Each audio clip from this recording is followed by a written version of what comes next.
It doesn't start in the desert. It starts in a small, windowless room at Wright Patterson Air Force Base in Ohio. The air conditioning hums.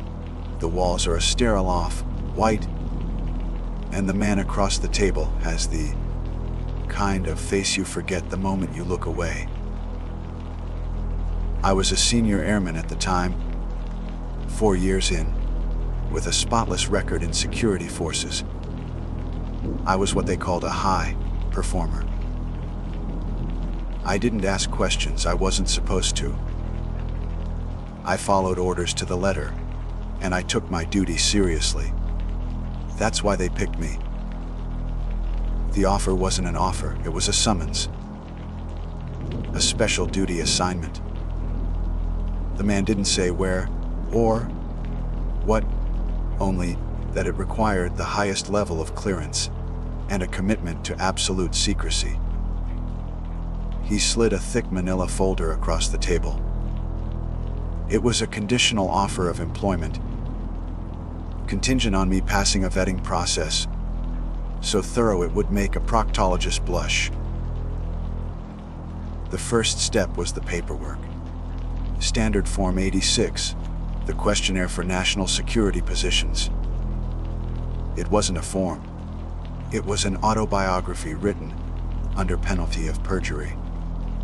Every place I'd ever lived, every job I'd ever held, every foreign national I'd ever spoken to for more than 5 minutes.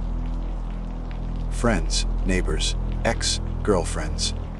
They wanted names, numbers, and addresses. They wanted to know if I'd ever experimented with drugs, if I had any outstanding debts, if I harbored any loyalty to any nation other than the United States. It took me 2 full days to complete, my hand cramping as I dredged up memories I hadn't thought about in years. Next came the psychological screening. This wasn't the standard mental health check. Up you get in the service. This was different.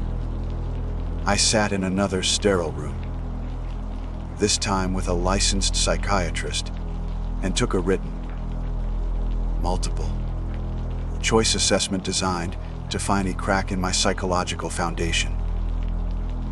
The questions were bizarre, repetitive, designed to catch you in a lie or reveal a hidden neurosis. Afterwards, the psychiatrist interviewed me face to face. He was calm, his voice a soothing monotone, but his eyes were sharp. He assessed my mood, my orientation, my logical thought processes. He wanted to know if I was trustworthy, reliable, and possessed sound judgment. He asked about my childhood, my relationship with my parents, how I handled stress. It was a fitness for duty evaluation, he explained, where patient confidentiality did not apply. He wasn't there to help me, he was there to dissect me. I learned later that the process was designed to identify individuals who trusted the system, who followed the chain of command without question. They weren't looking for cowboys, they were looking for cogs. Perfect, reliable cogs for a machine I couldn't yet see. Finally, there was the polygraph.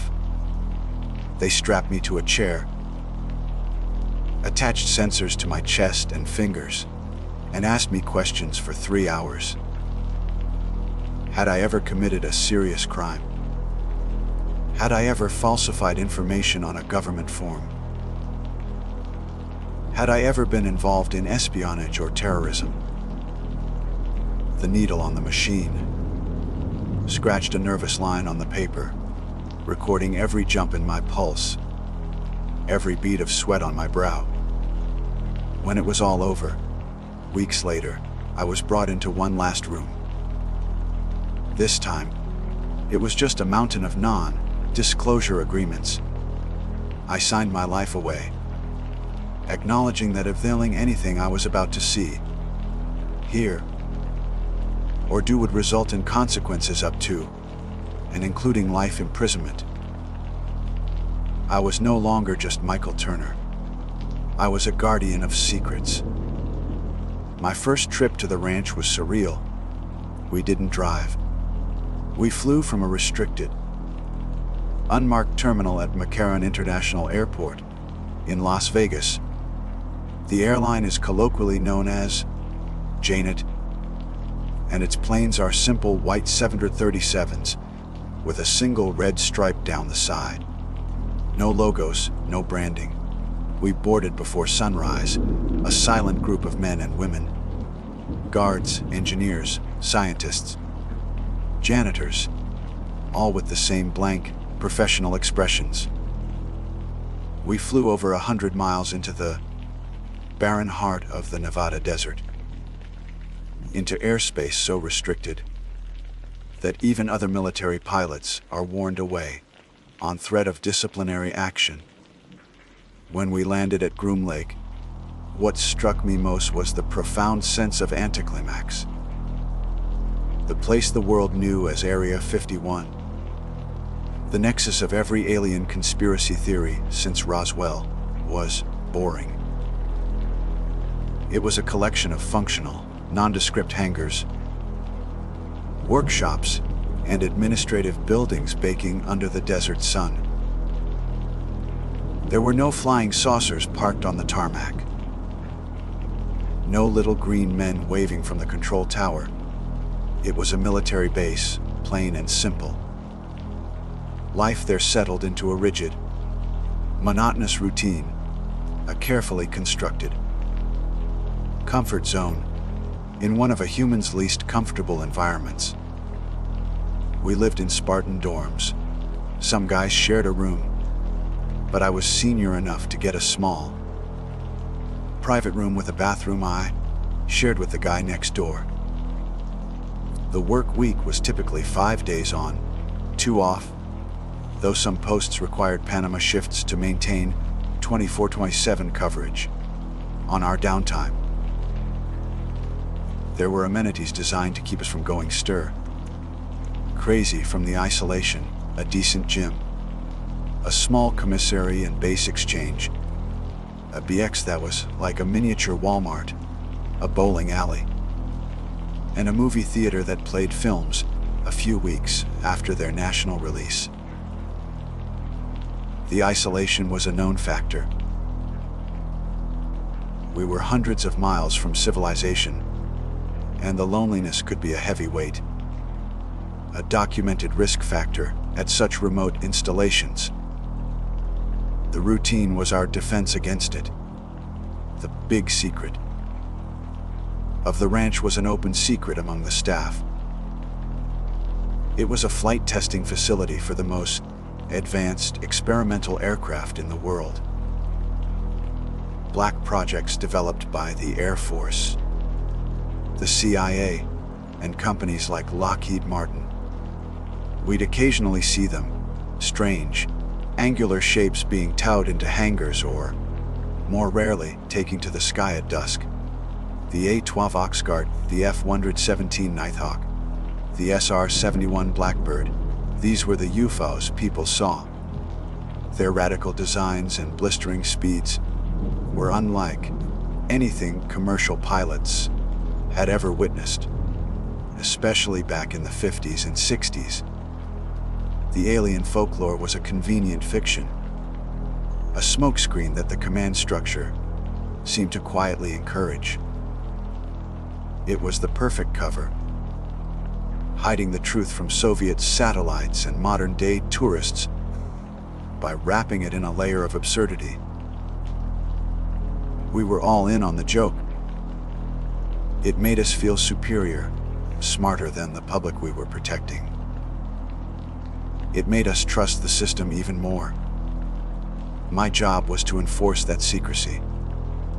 My duties were governed by 2 types of orders: general orders and special orders. The general orders were the bedrock of guard duty, drilled into us until they were second nature. 1.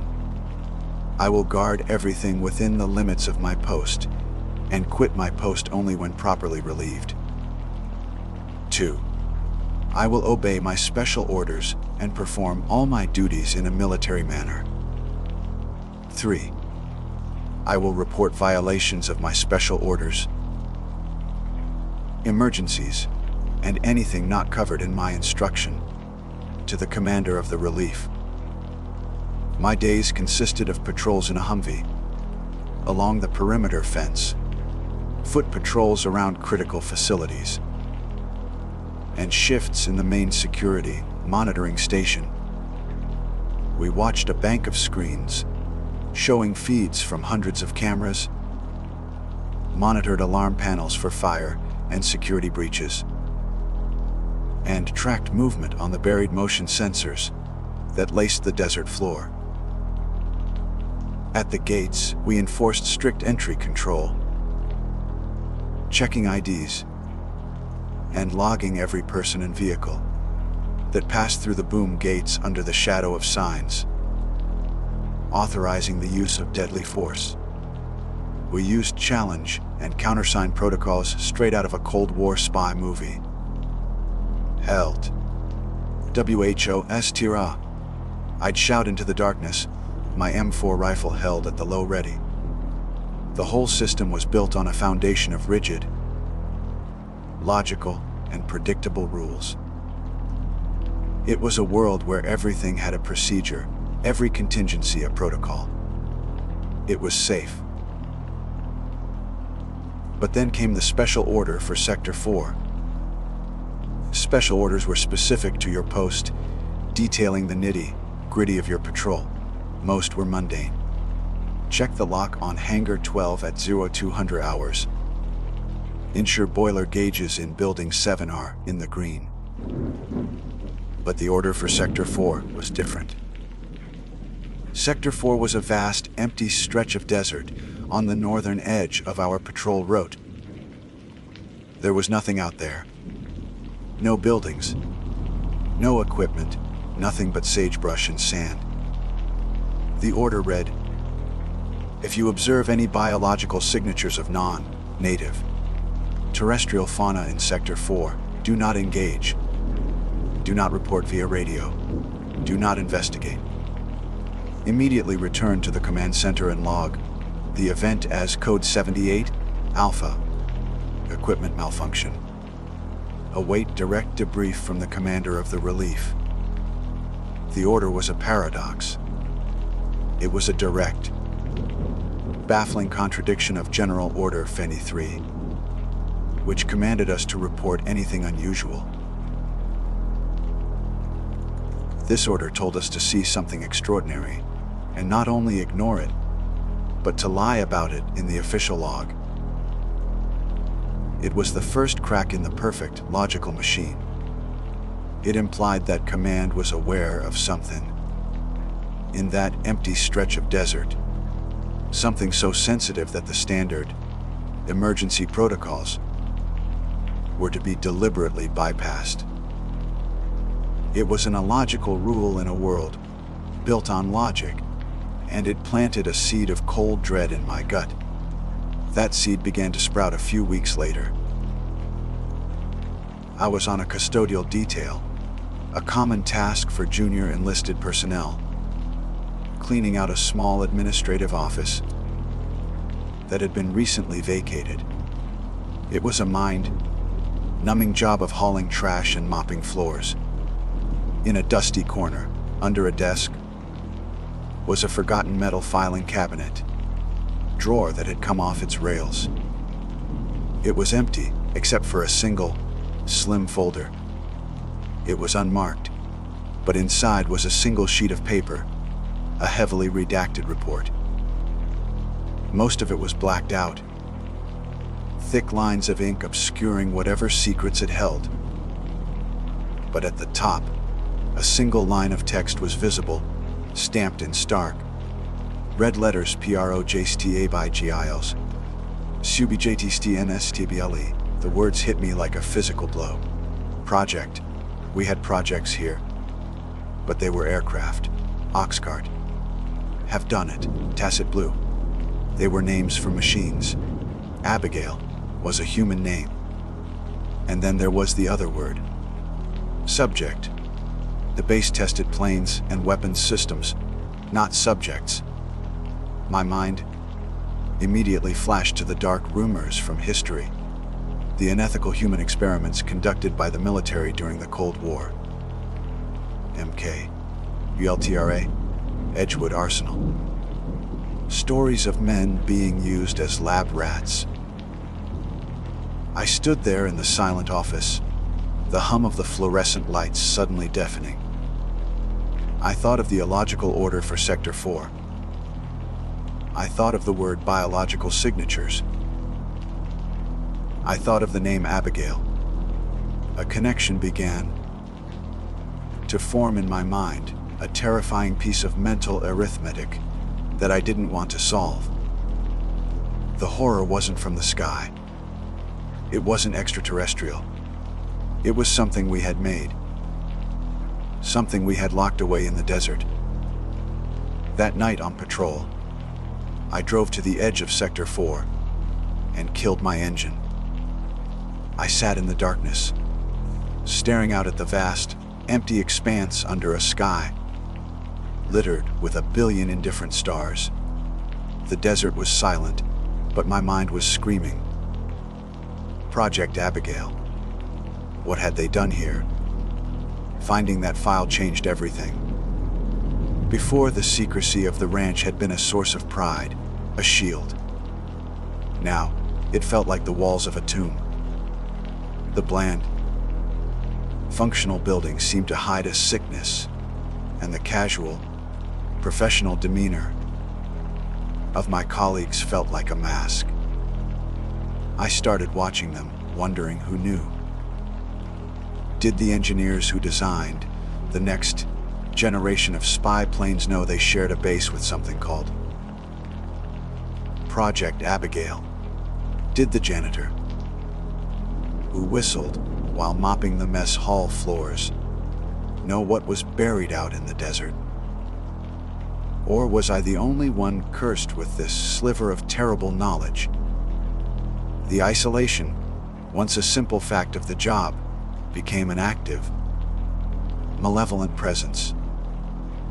We were 100 miles from anywhere, a self-contained world with its own rules, its own gravity. But now I understood that the real fences weren't the ones topped with barbed wire. They were the walls of silence and classification built between us. I was alone, truly alone, with a secret that was eating me from the inside out. The name Abigail and the word subject echoed in my thoughts during the monotonous hours of patrol, during meals in the noisy chow hall, and in the dead quiet of my dorm room at night. I knew I couldn't ask questions.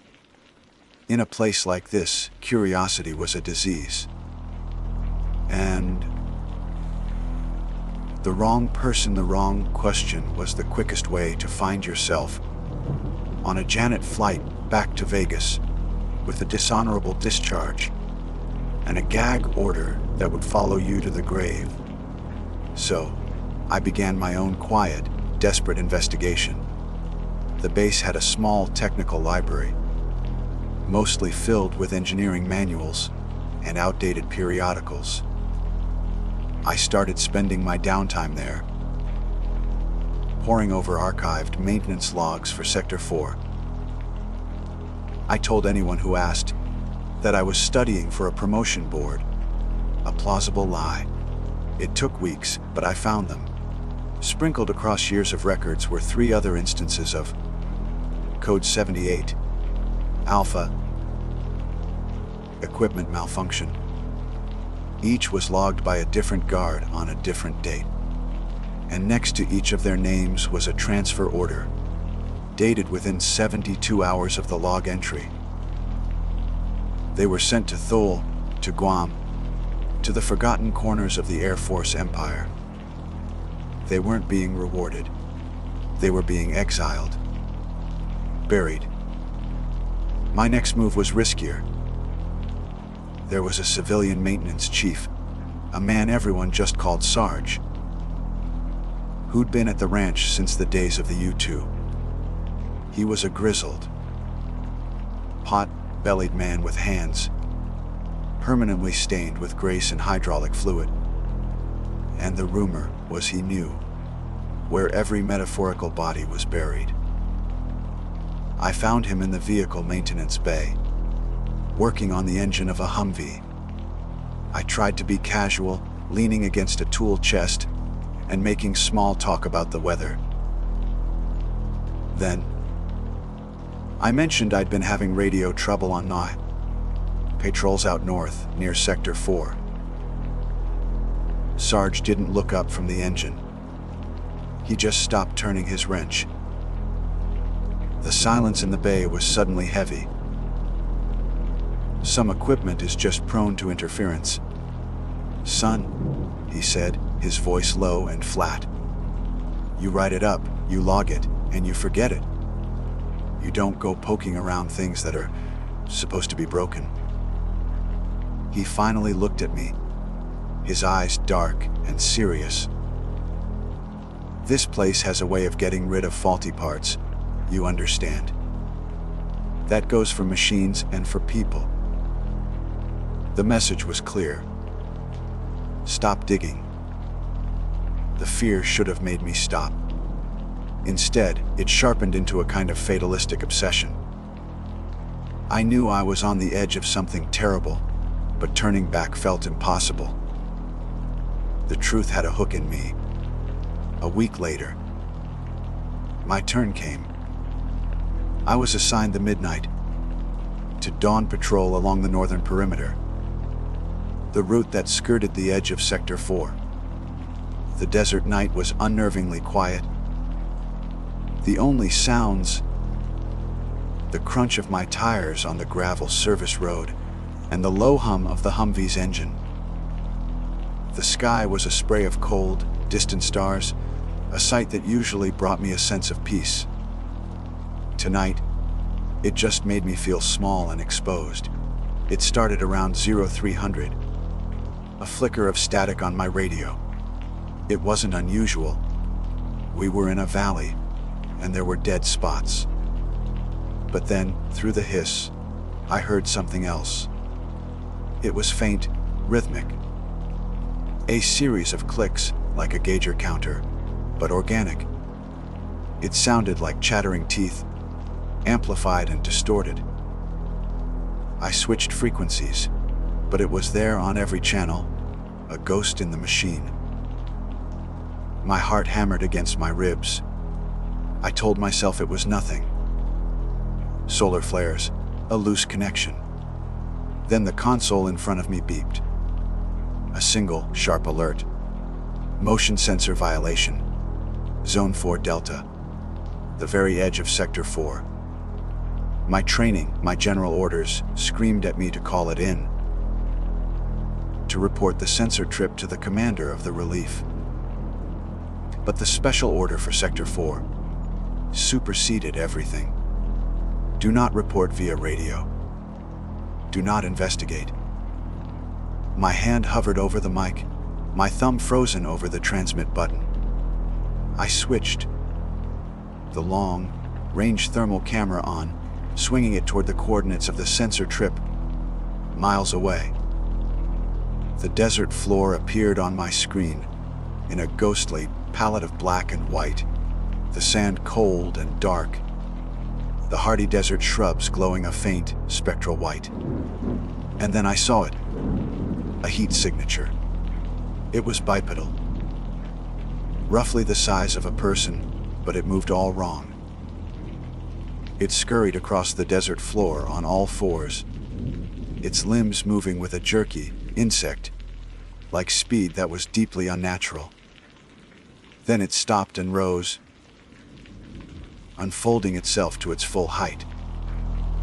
Its arms and legs were too long, the joints seeming to bend at impossible angles. It was a grotesque parody of a human silhouette, a stick figure drawn by a madman. This was the biological signature. I couldn't breathe. My entire world had shrunk to that glowing, monstrous shape on the screen. It was real. The file, the code, Sarge's warning. It was all real. This wasn't a weather balloon or a stealth fighter. This was something else. Something that had once been a subject. As I watched, paralyzed by a fear so profound it felt like a religious experience, the figure on the screen did something that shattered the last of my composure. It stopped its frantic, twitching movements and slowly turned its head. Even through the low-resolution thermal display, miles away, I felt its attention lock onto my position. It was looking right at me. And then the clicking sound erupted from my radio. No longer faint, but loud, sharp and clear. It was a sound of pure agony, of a mind so broken it had been reduced to a single, repeating noise of pain and rage. It was the sound of something that wanted to die but couldn't.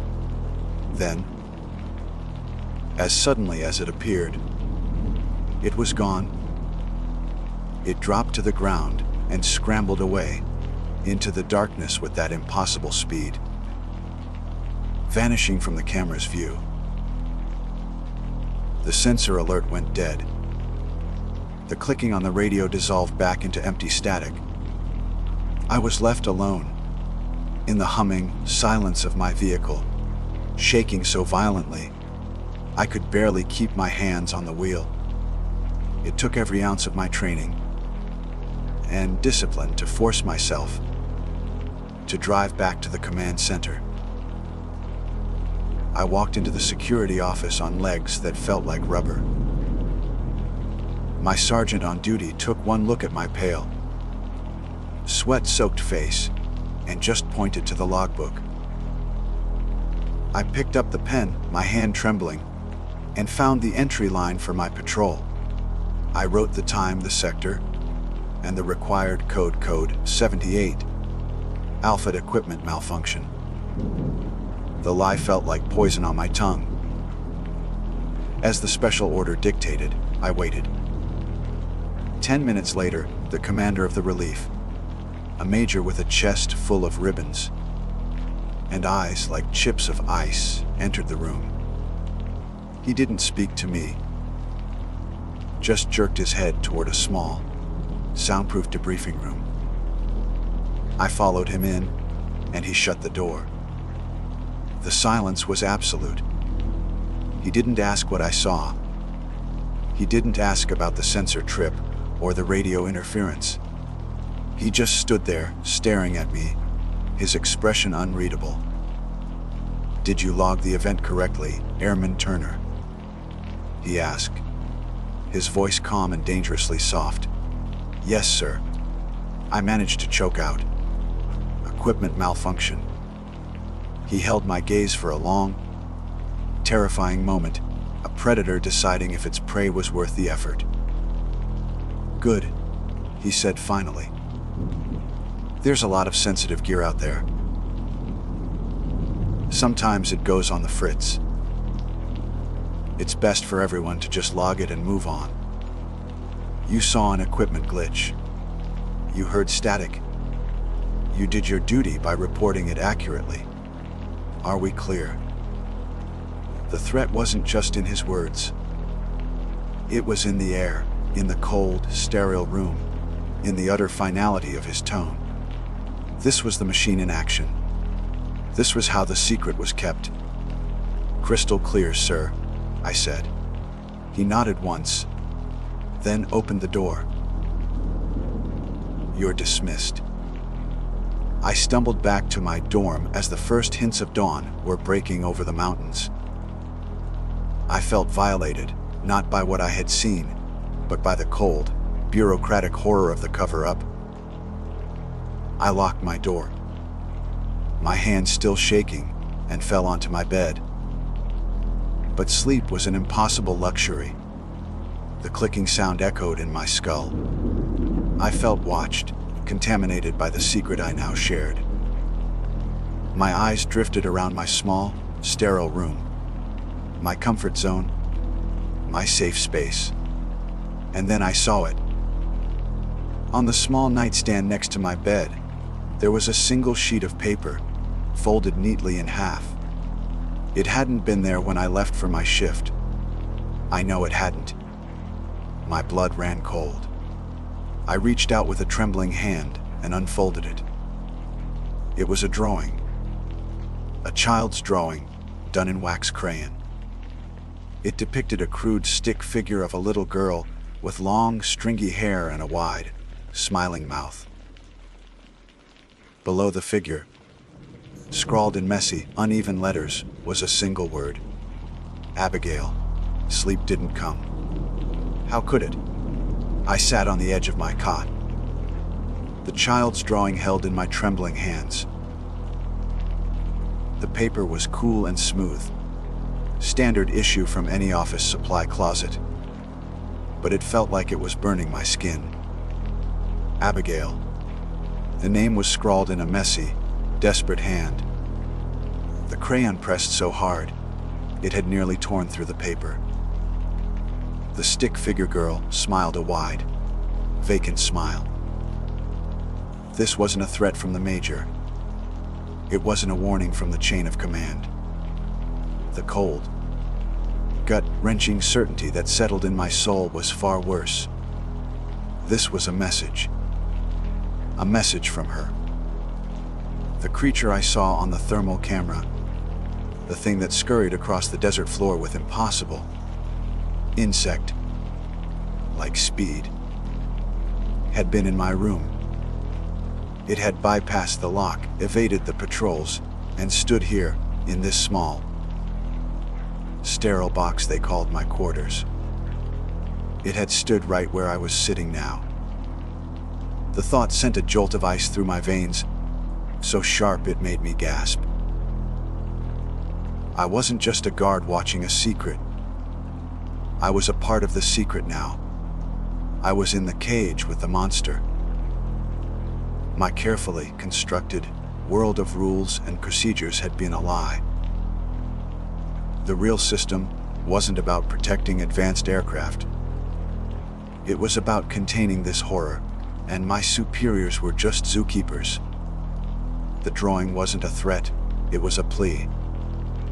A memory. A ghost of the person this thing used to be. The horror of that was 1,000 times worse than any simple monster. A monster is just a thing to be killed. But a monster that remembers being a little girl, that's a tragedy you can't unsee. For the next 2 days, I was a ghost. I went through the motions of my duties, my face a mask of blank obedience. But inside I was screaming. Every shadow seemed to stretch. Every flicker of a fluorescent light seemed to mock me. I saw the major in the chow hall, laughing with another officer, and I felt a wave of nausea. He wasn't just a commander. He was a monster's warden. He knew. They all knew, and they were watching me. I could feel their eyes on my back, waiting for me to crack. I knew what I had to do. It was insane. It was a career-ending, life-ending risk. But the alternative, to live with this knowledge, to be a cog in this machine of suffering, was unthinkable. I had to know the truth of Project Abigail. My chance came during a scheduled system-wide diagnostic on the base's internal servers. For a 4-hour window. Certain security protocols on the local network were relaxed to allow technicians access. It was a small window, a crack in the fortress walls. I volunteered for a custodial detail in the base administration building, the same building where I'd found the first file. My heart hammered a frantic rhythm against my ribs as I mopped the empty hallways, the squeak of the mop echoing in the silence. using a low-level access card I'd lifted from a janitor's closet. I slipped into the records archive. It wasn't the main server room, but a dusty, climate-controlled vault for older, physical and digitized backup files. The air was cold and still. I found a dusty, forgotten terminal in the corner, one that had likely been overlooked in the upgrade cycles. I logged in using a generic maintenance password I'd learned from one of the IT guys over a game of poker. My hands shook as I typed PROJCTABIGIO into the search field. For a moment, nothing happened. Then, a single file icon appeared on the screen. It wasn't a text document. It was a video file labeled simply PAY Logies 01 MP4. I clicked it. The video was grainy, black and white, dated over 30 years ago. It showed a small, brightly lit observation room. In the center of the room, a little girl was sitting at a table, drawing with crayons. She couldn't have been more than 7 years old. She had pigtails and a cheerful, gap-toothed smile. A calm, disembodied voice spoke over an intercom. "Good morning, Abigail," the voice said. "How are you feeling today?" The little girl looked up at the camera. "I'm good. Can I see my daddy today?" "Soon, sweetie," the voice replied with a chillingly gentle tone. "We just have to do a few more tests. We're going to make you very special. Strong enough to go anywhere, even to the stars." The video jumped forward. Log after log showed Abigail being subjected to a series of injections. They told her it was vitamins, medicine to make her strong. I watched as they documented the changes. At first, they were subtle. Increased strength, faster reflexes. Then, the horror began to unfold. Her hair started falling out. Her skin grew pale and translucent. Her limbs began to elongate at an unnatural rate. The most terrifying logs were the audio files. Abigail's cheerful chatter slowly devolved. She would complain of pain, of her bones feeling like they were stretching. Then came the confusion. She would have fits, screaming and clawing at her own skin. And then came the clicking. It started as a nervous tick, a chattering of her teeth, and slowly, over months, it replaced her words entirely, becoming her only form of communication, a sound of pure, unadulterated agony. The final video log was almost unwatchable. The thing in the room was no longer a little girl. It was a tall, emaciated creature, its limbs bent at sickening angles, its head hairless and its eyes wide and black in the sterile light. It crouched in the corner of the room, rocking back and forth, the clicking sound a constant, horrifying rhythm. The calm, scientific voice came over the intercom one last time.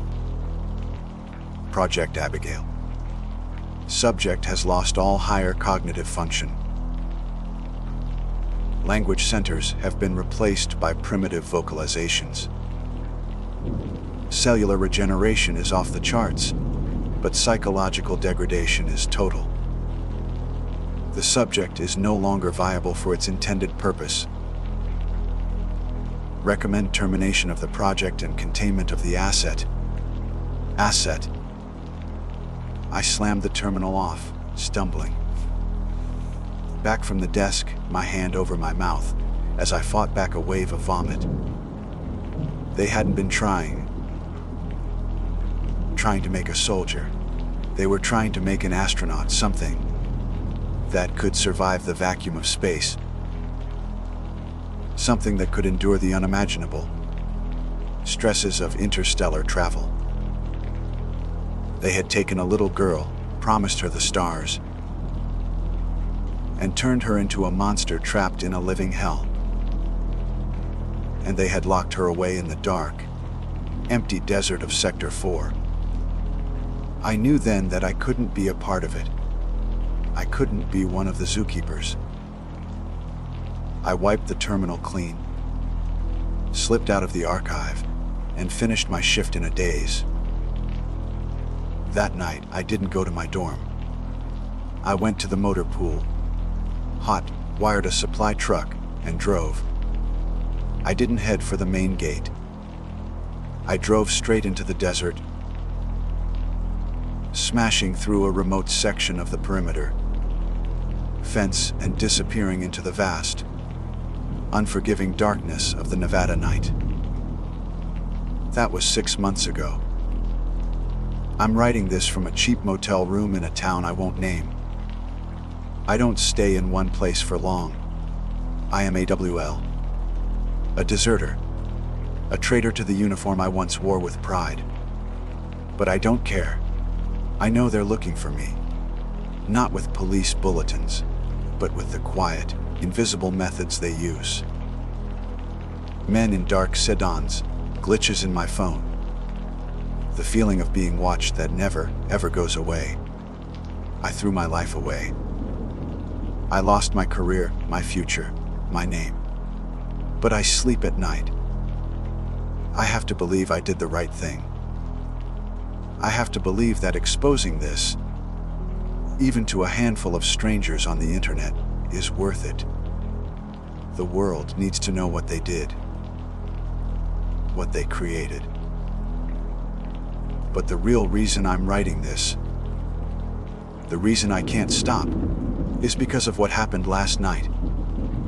I was walking back to my room under the flickering neon sign of the motel when I heard it. Faint, but unmistakable, carried on the wind. Click, click. I froze, my blood turning to ice. I scanned the empty street, the dark alleys, the shadows between the buildings.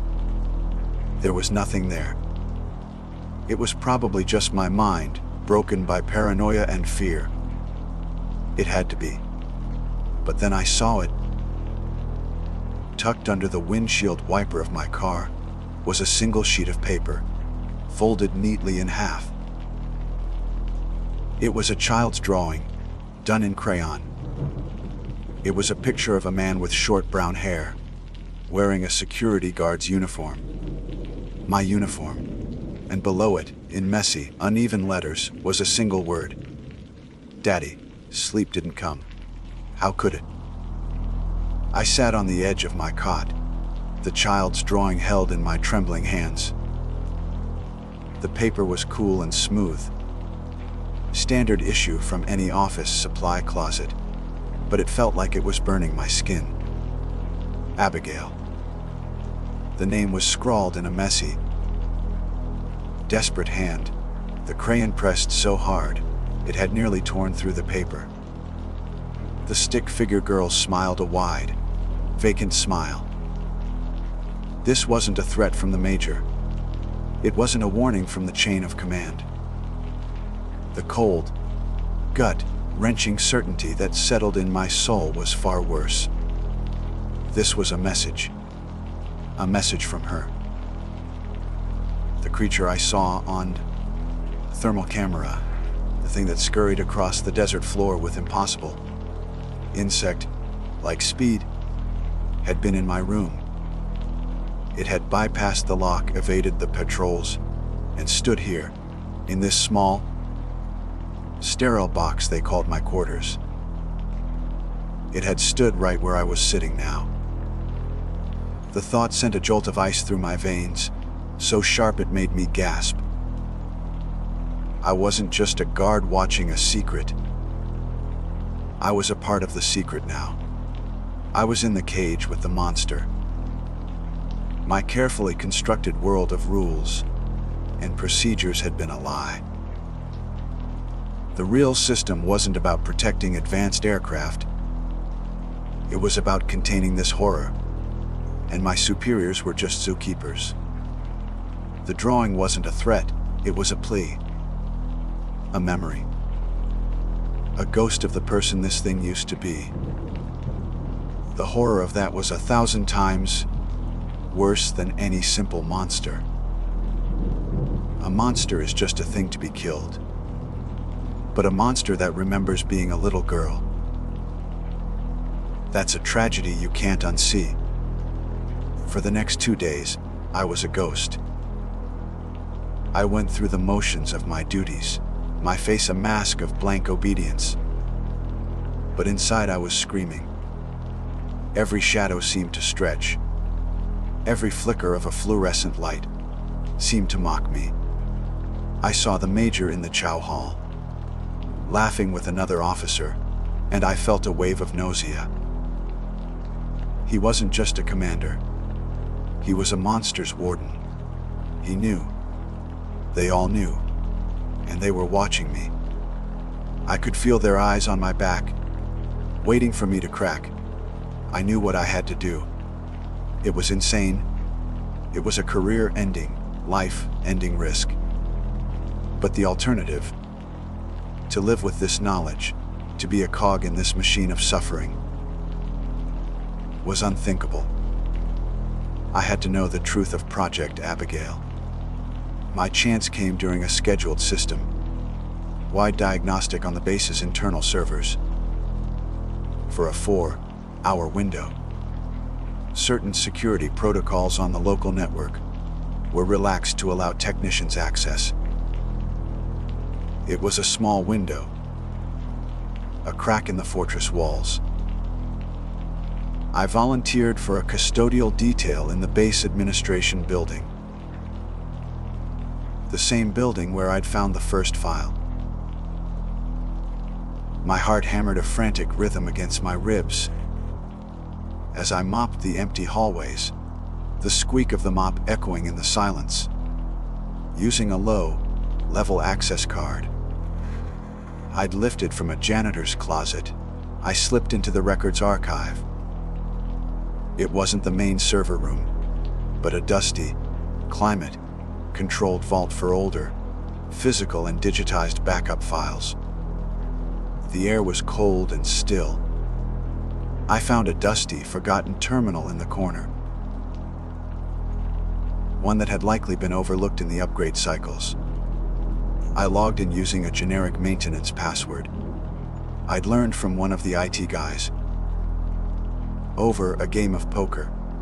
My hands shook as I typed PROJECTABGIO into the search field. For a moment, nothing happened. Then, a single file icon appeared on the screen. It wasn't a text document. It was a video file labeled simply Pay, Logio1, MP4. I clicked it. The video was grainy, black and white, dated over 30 years ago. It showed a small, brightly lit observation room. In the center of the room, a little girl was sitting at a table, drawing with crayons. She couldn't have been more than 7 years old.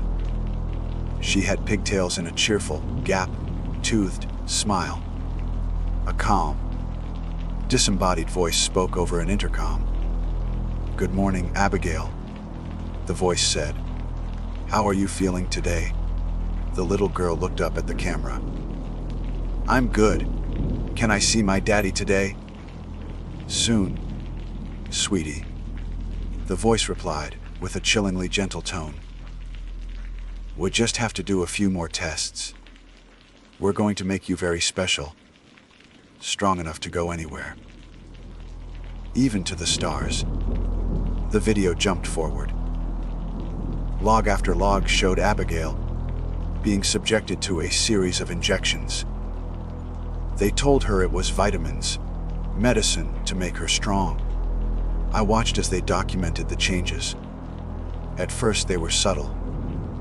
Increased strength, faster reflexes. Then, the horror began to unfold. Her hair started falling out. Her skin grew pale and translucent.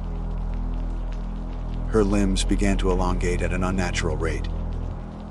The most terrifying logs were the audio files.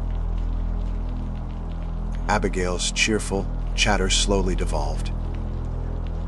She would complain of pain, of her bones feeling like they were stretching. Then came the confusion. She would have fits, screaming and clawing at her own skin. And then came the clicking. It started as a nervous tick, a chattering of her teeth, and slowly, over months, it replaced her words entirely, becoming her only form of communication. A sound of pure, unadulterated agony. The final video log was almost unwatchable. The thing in the room was no longer a little girl. It was a tall, emaciated creature, its limbs bent at sickening angles, its head hairless and its eyes wide and black in the sterile light. It crouched in the corner of the room, rocking back and forth. The clicking sound a constant, horrifying rhythm. The calm, scientific voice came over the intercom one last time. Project Abigail. Subject has lost all higher cognitive function. Language centers have been replaced by primitive vocalizations. Cellular regeneration is off the charts, but psychological degradation is total. The subject is no longer viable for its intended purpose. Recommend termination of the project and containment of the asset. Asset. I slammed the terminal off, stumbling back from the desk, my hand over my mouth. As I fought back a wave of vomit, we soon discovered why. They hadn't been trying to make a soldier. They were trying to make an astronaut, something that could survive the vacuum of space, something that could endure the unimaginable stresses of interstellar travel. They had taken a little girl, promised her the stars, and turned her into a monster, trapped in a living hell. And they had locked her away in the dark, empty desert of Sector 4. I knew then that I couldn't be a part of it. I couldn't be one of the zookeepers. I wiped the terminal clean, slipped out of the archive, and finished my shift in a daze. That night, I didn't go to my dorm. I went to the motor pool, hot-wired a supply truck, and drove. I didn't head for the main gate. I drove straight into the desert, smashing through a remote section of the perimeter fence and disappearing into the vast, unforgiving darkness of the Nevada night. That was 6 months ago. I'm writing this from a cheap motel room in a town I won't name. I don't stay in one place for long.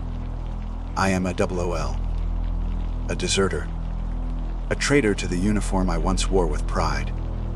But I don't care. I know they're looking for me. Not with police bulletins, but with the quiet, invisible methods they use. Men in dark sedans, glitches in my phone. The feeling of being watched that never, ever goes away. I threw my life away. I lost my career, my future, my name. But I sleep at night. I have to believe I did the right thing. I have to believe that exposing this, even to a handful of strangers on the internet, is worth it. The world needs to know what they did, what they created.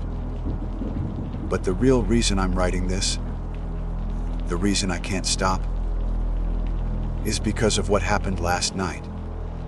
I was walking back to my room, under the flickering neon sign of the motel, when I heard it. Faint, but unmistakable, carried on the wind. Click, click. I froze, my blood turning to ice. I scanned the empty street, the dark alleys, the shadows between the buildings. There was nothing there. It was probably just my mind, broken by paranoia and fear. It had to be. But then I saw it. Tucked under the windshield wiper of my car was a single sheet of paper, folded neatly in half. It was a child's drawing, done in crayon. It was a picture of a man with short brown hair, wearing a security guard's uniform. My uniform. And below it, in messy, uneven letters, was a single word. Daddy. My name is Jack Ryder. I am, by trade and by temperament, a man who deals in facts. For 12 years, I was an investigative journalist, the kind who built a career on verifiable sources, cross-reference data, and the unshakable belief that every mystery has a rational core. My world was one of evidence and consequence. That world ended 9 months ago with a story I got wrong. A single misattributed source, a rush to judgment, and a man's life was irrevocably shattered. Mine was merely ruined. In the aftermath, the silence from my former colleagues was deafening, a void where a career used to be. I found myself adrift, a pariah in the only profession I ever knew, haunted by the ghost of my own fallibility. Which is how I came to be driving down a forgotten stretch of county highway at 11 o'clock at night, heading for a job that felt less like a new beginning and more like a form of penance. The position was for the night shift operator at WKAQ-AM, a radio station so old and obscure it felt like a myth. The pay was negligible, the hours were antisocial, and the duties, I was told, were minimal. It was perfect. It was an escape into isolation, a place where I could no longer hurt anyone with my words, because, for the most part, there would be no one to listen. The station itself was a monument to obsolescence, a squat brick building standing alone in a clearing carved out of a dense pine forest, miles from the nearest town. A single, rust-streaked transmission tower rose behind it, a skeletal finger pointing at a starless sky. The only light came from a bare bulb above the steel, reinforced front door, casting long, distorted shadows that danced like specters in the light breeze. The air smelled of pine needles and damp earth. It was the kind of profound quiet that presses in on you, making the sound of your own heartbeat feel like an intrusion. The man who met me was named Arthur. He was a wisp of a man, with skin like parchment and eyes that held the deep, weary resignation of someone who has seen too much and slept too little. He didn't offer a handshake. He just handed me a heavy brass key. "She's all yours until 6, he said, his voice a dry rustle. "Everything you need to know is in there." He gestured vaguely toward the door before turning and shuffling to his beat. Up sedan without another word. I was left alone in the humming silence, the key feeling cold and heavy in my palm. The inside of WKAQ-AM was a step back in time. It smelled of hot dust ozone, and something else, a faint, metallic tang like old blood. The lobby was empty save for a few framed, faded photographs of smiling men in suits from the 1930s and 40s, the station's founding fathers. A hallway led to the broadcast booth, the heart of the station. It was a small, claustrophobic room, dominated by a massive mixing console that looked like something salvaged from a World War II submarine. Racks of aging equipment lined one wall, their VU meters dark and still. I recognized some of the gear from my college broadcasting courses: reel-to-reel tape decks, patch bays with a spaghetti of cables, and, behind a mesh grate, the faint orange glow of vacuum tube amplifiers. The place was a working museum, a pocket of the 20th century preserved in amber. Taped to the console, right next to the main microphone, was a single sheet of paper, yellowed with age and encased in cloudy, peeling laminate. The text was typewritten, the letters faded but legible. Arthur's words came back to lean in thing you need to know is now. I'll end in to read it. Out rules for the WKKQ. M9K1! Log all played tracks, public service announcements, and commercials in the station binder. Accuracy is paramount, too. If you see a face in the reflection of the booth window that isn't yours, do not acknowledge it. It is a symptom of fatigue and will lose interest if ignored. 3. At precisely 3:33 a.m., the rotary phone on the desk will ring. Do not speak. Listen to the breathing on the other end for exactly 10 seconds, then hang up. Do not exceed 10 seconds. 4. Never, under any circumstances, play the record from the plain red sleeve stored in the bottom drawer. It is not in the station's official rotation. If the equipment produces a loud, rhythmic put sound, a phenomenon known as motorboating, immediately turn off the main amplifier using the red switch for a full 60 seconds. Do not speak into the microphone until the sound has completely ceased. 6. Dead air is not an option, it is a vacancy. I read the list twice, a humorless smile touching my lips. It was exactly the kind of bizarre folklore I'd expect from a place like this. The accumulated superstitions of lonely, sleep-deprived men. The rules were a perfect blend of the mundane and the melodramatic. Accuracy is paramount. That one felt like a personal jab.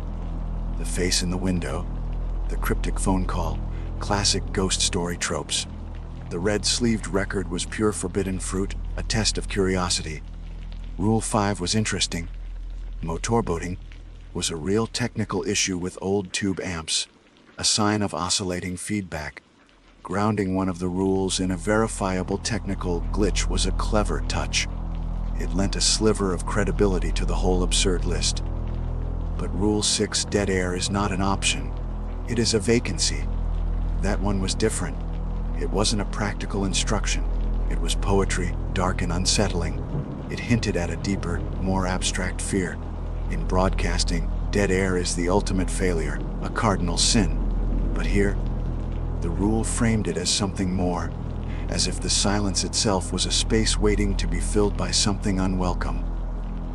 For the first few hours, the job was as mind-numbingly simple as advertised. The playlist was automated, a digital stream of soft rock and forgotten pop hits from the 70s and 80s fed into the ancient analog system. My only tasks were to monitor the levels, read a pre-recorded weather forecast on the hour, and log the commercials that ran every 15 minutes. The station binder was thick with decades of entries, a meticulous record kept by my nocturnal predecessors. The isolation was total. The booth was soundproofed, cutting me off from the world. Outside the thick plate glass window, the forest was a wall of impenetrable black. Inside, the only sounds were the soft hum of the equipment and the whisper of the ventilation. It was in this profound quiet that I first heard it. It started as a faint crackle in my headphones, a sound like static from a distant storm. I checked the board. All levels were normal. The sound persisted, a low, intermittent hiss. My mind, trained to diagnose problems, immediately began cycling through possibilities. It could be radio frequency interference, or RFI, maybe from a passing vehicle or a faulty power line nearby. Or, more likely, it was a symptom of a failing preamp tube in one of the ancient amplifiers. Old tubes were notorious for this kind of noise as their internal components degraded. It was a problem with a logical physical cause. I felt a sense of relief in this diagnosis. I was still in the world of facts of cause and effect. But as the minutes stretched into hours, the nature of the sound began to shift. The crackle wasn't entirely random.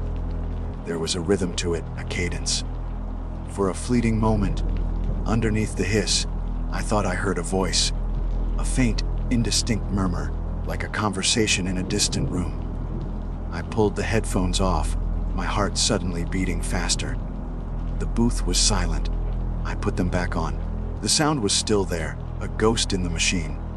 This, I told myself, was a well-documented psychological phenomenon. Auditory pareidolia, the brain's tendency to perceive patterns in random noise, especially during periods of sensory deprivation or heightened stress. Pilots on long, monotonous flights experience it. People in solitary confinement report it. I was alone, in the dead of night, in a silent room, listening to low-fidelity static. My brain was simply trying to fill the void, to create meaning where there was none. It was a symptom of my environment, not a feature of it. I was in control. I clung to that thought like a life raft. I focused on my duties, my handwriting in the logbook neat and precise. I read the 2 a.m. weather report, my voice smooth and professional, a mask of normalcy. I played the commercials for a local car dealership and a 24-hour diner. I was a DJ. This was a radio station. Everything was normal. Then, at 3:32 a.m., my gaze fell upon the old rotary phone on the corner of the desk.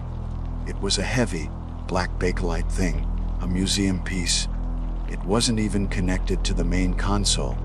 I assumed it was just a prop, another piece of the station's vintage decor. As the digital clock on the console flipped to 373300, the phone let out a shrill, metallic ring that cut through the air like a blade. The sound was so jarring, so real, that I flinched back in my chair. It rang again, a piercing, insistent summons. My blood ran cold. Every rational instinct screamed at me. It was a prank. It was a coincidence. It was Arthur, the old man, having a laugh at the new guy's expense. But the rule was not a suggestion. It was an instruction, precise and absolute. Answer it. Do not speak. Listen for exactly 10 seconds. My hand trembled as I reached for the receiver. The plastic felt cold and brittle, charged with a strange energy. My mind was a battlefield. The journalist in me, the man of facts, wanted to defy the absurd ritual, to speak, to demand an explanation, to expose the foolishness of it all. But the other part of me, the part that had been shaped by a catastrophic failure, was terrified of being wrong again. What if this was the one time the impossible was real? The phone rang a third time. I took a breath, lifted the heavy receiver to my ear, and plunged into the unknown. The receiver was slick with sweat in my hand. I pressed it to my ear, my knuckles white. The line was silent for a beat, a dead, hollow void. Then the breathing started. It wasn't the sound of a prank call, no teenager holding the phone too close to their mouth. This was a wet, ragged sound, thick with fluid, like the last gasps of a drowning man. Each inhalation was a desperate, sucking pull.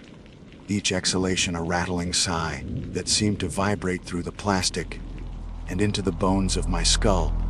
It was a sound of profound and ancient suffering. I started counting, my lips moving silently, the numbers a desperate mantra against the rising tide of panic. 1,000, 2,000, 3,000. The rule was explicit, exactly 10 seconds. My journalistic instincts, the part of me that always pushed for more information, screamed to stay on the line, to listen for a clue, a word, anything. But the chillingly precise terror of the situation, the part of me that now knew the cost of being wrong, took over. 9,000, 10,000. I didn't just hang up. I slammed the receiver back into its cradle with a crack of Bakelite that echoed in the soundproofed booth.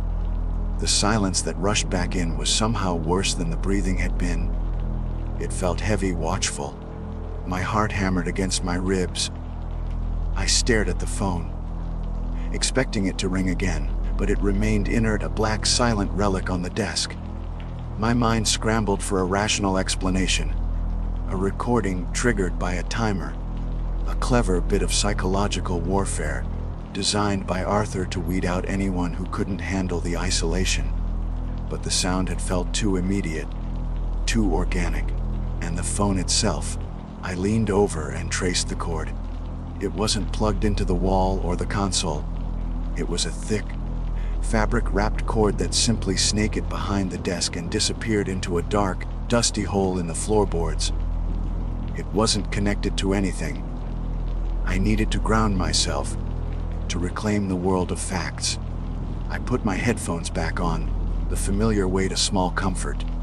The soft rock playlist was still murmuring, a bland and cheerful counterpoint to the cold dread coiling in my stomach. I focused on the music, on the steady green lights of the VU meters. But the static I'd heard earlier was back, and it was different now. It was louder, more insistent. And through the hiss, a new sound emerged, pushing through the veil of noise. It was a voice, a woman's voice, calm, dispassionate, and speaking in what sounded like German. It wasn't part of a song or an ad. It was clear, measured, and utterly out of place. Act, no, Zoe, F, and F. The words repeated, followed by a new sequence. My blood ran cold, but another, older instinct took over. I snatched a pen and started scribbling on a legal pad, my hand moving with a long-forgotten urgency. Veer. Sex. Dre. I recognized it immediately. It was a numbers station. A ghost from the Cold War, a method for intelligence agencies to broadcast coded messages to spies in the field. I'd read about them, of course, filed them away as a historical curiosity. They were supposed to be relics, transmitted on obscure shortwave frequencies, not bleeding into the broadcast of a commercial AM station in the middle of nowhere. The voice continued its hypnotic, meaningless recitation, a stream of digits that could mean anything or nothing. It was a puzzle, a mystery dropped right into my lap. For a moment, the fear was replaced by a surge of adrenaline, the thrill of the chase I hadn't felt in months. I was so focused on transcribing the numbers, my head bent over the pad, that I didn't notice the change in the booth window at first. It was a subtle shift in the reflection. I saw myself, pale and hunched under the dim console lights, and for a horrifying heart-stopping instant, I wasn't alone. A face was there, superimposed over my shoulder in the glass. It was pale and indistinct, its features blurred as if seen through water. But there was no mistaking the two wide, dark pools that were its eyes, or the lipless, gaping maw of its mouth, stretched open in a silent, eternal scream. I recoiled, a strangled cry catching in my throat. I spun around in my chair, my eyes darting into the darkened hallway behind me. Nothing. The hallway was empty. The only sound was the hum of the equipment and my own ragged breathing. My gaze snapped back to the window. Only my own terrified reflection stared back. Rule Fate 2 flashed in my mind, a lifeline in a sea of terror. If you see a face in the reflection of the booth window that isn't your people, do not acknowledge it. It is a symptom of fatigue and will lose interest if ignored. Fatigue. Sensory deprivation. My rational mind latched onto the words. I was tired, stressed, and isolated in a soundproof room. My brain was simply misfiring, projecting my own fear onto the glass, creating patterns from the noise and shadows. It was an auditory and visual pareidolia, a waking nightmare brought on by the environment. I had to believe that. I forced myself to turn away from the window, my body rigid. I would not acknowledge it. I would not give it power. The numbers station broadcast had faded, replaced by the gentle strumming of a forgotten folk rock song. The silence from the phone remained unbroken. The face did not return, but the sense of being watched was now a physical presence, a weight on my shoulders. I needed answers, not theories, not psychological explanations, facts. I pulled the station's logbook toward me again. It was a thick, leather-bound volume, its pages brittle with age. I flipped past my own neat, methodical entries from the beginning of my shift. I went back, past years of unremarkable nights, until the handwriting changed, becoming a cramped, spidery script from the 1970s. The entries were signed by a DJ named Albert or AL. For weeks, the logs were routine. Song titles, commercial spots, weather reports. Then, I found it. An entry dated October 12, 1978. In the margins next to the 3:30 m entry, Al had scrawled, "Phone rang, 3:33, listened too long, I think it knows my name." My breath hitched. I read on, my fingers tracing the faded ink. A week later, October 19C. The face in the glass isn't just a reflection. It smiled tonight. It has my father's eyes. My heart pounded. I flipped through the pages, a sense of dread growing with each one. The entries became more erratic, the handwriting barely legible. Finally, on a page dated November 3rd, 1978, was the last entry Al ever made. It consisted of just 7 words, written with such force that the pen had torn the paper. Couldn't stand the silence. Played the red one, and below that a final chilling sentence. Dead air is not a vacancy. It's an invitation. After that date, Albert's name vanished from the logbook. A new DJ's handwriting, neat and untroubled, appeared on the next page. The red one, Rule Fay 4. Never, under any circumstances, play the record from the plain red sleeve stored in the bottom drawer. My eyes shot to the bank of drawers under the main console. The bottom one was slightly askew. With a trembling hand, I pulled it open. It grated loudly in the quiet booth. Inside, nestled among dusty spare parts and tangled cables, was a single 7-inch record. It was housed in a plain, unmarked sleeve of faded, blood-red paper. I reached in and lifted it out. It felt cold and strangely heavy. There was no label on the vinyl itself, just a black, glossy surface of silent grooves. An invitation to what? I shoved the record back in the drawer and slammed it shut. The rest of my shift passed in a haze of hyper-vigilant terror.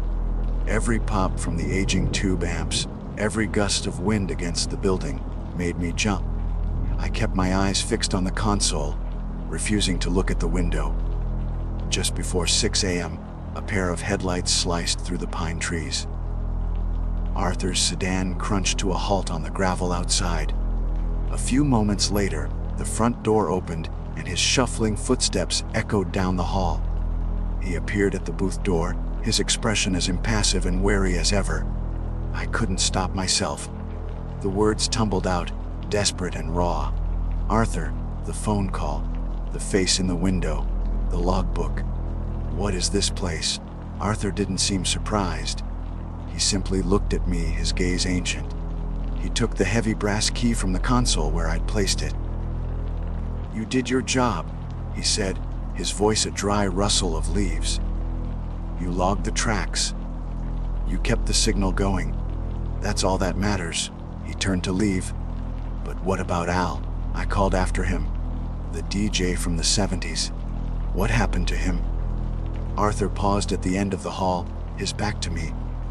For a long moment he didn't move. Then, without turning around, he spoke, his words dropping into the silence like stones into a deep well. "He forgot the most important rule, son." "Which one?" I asked, my voice barely a whisper. "Dead air," Arthur said, and then he was gone, leaving me alone in the broadcast booth, as the first rays of the morning sun streamed through the window, offering no warmth at all. I drove away from WKQ-AM as the sun bled over the horizon, but the daylight brought no comfort. The world felt thin.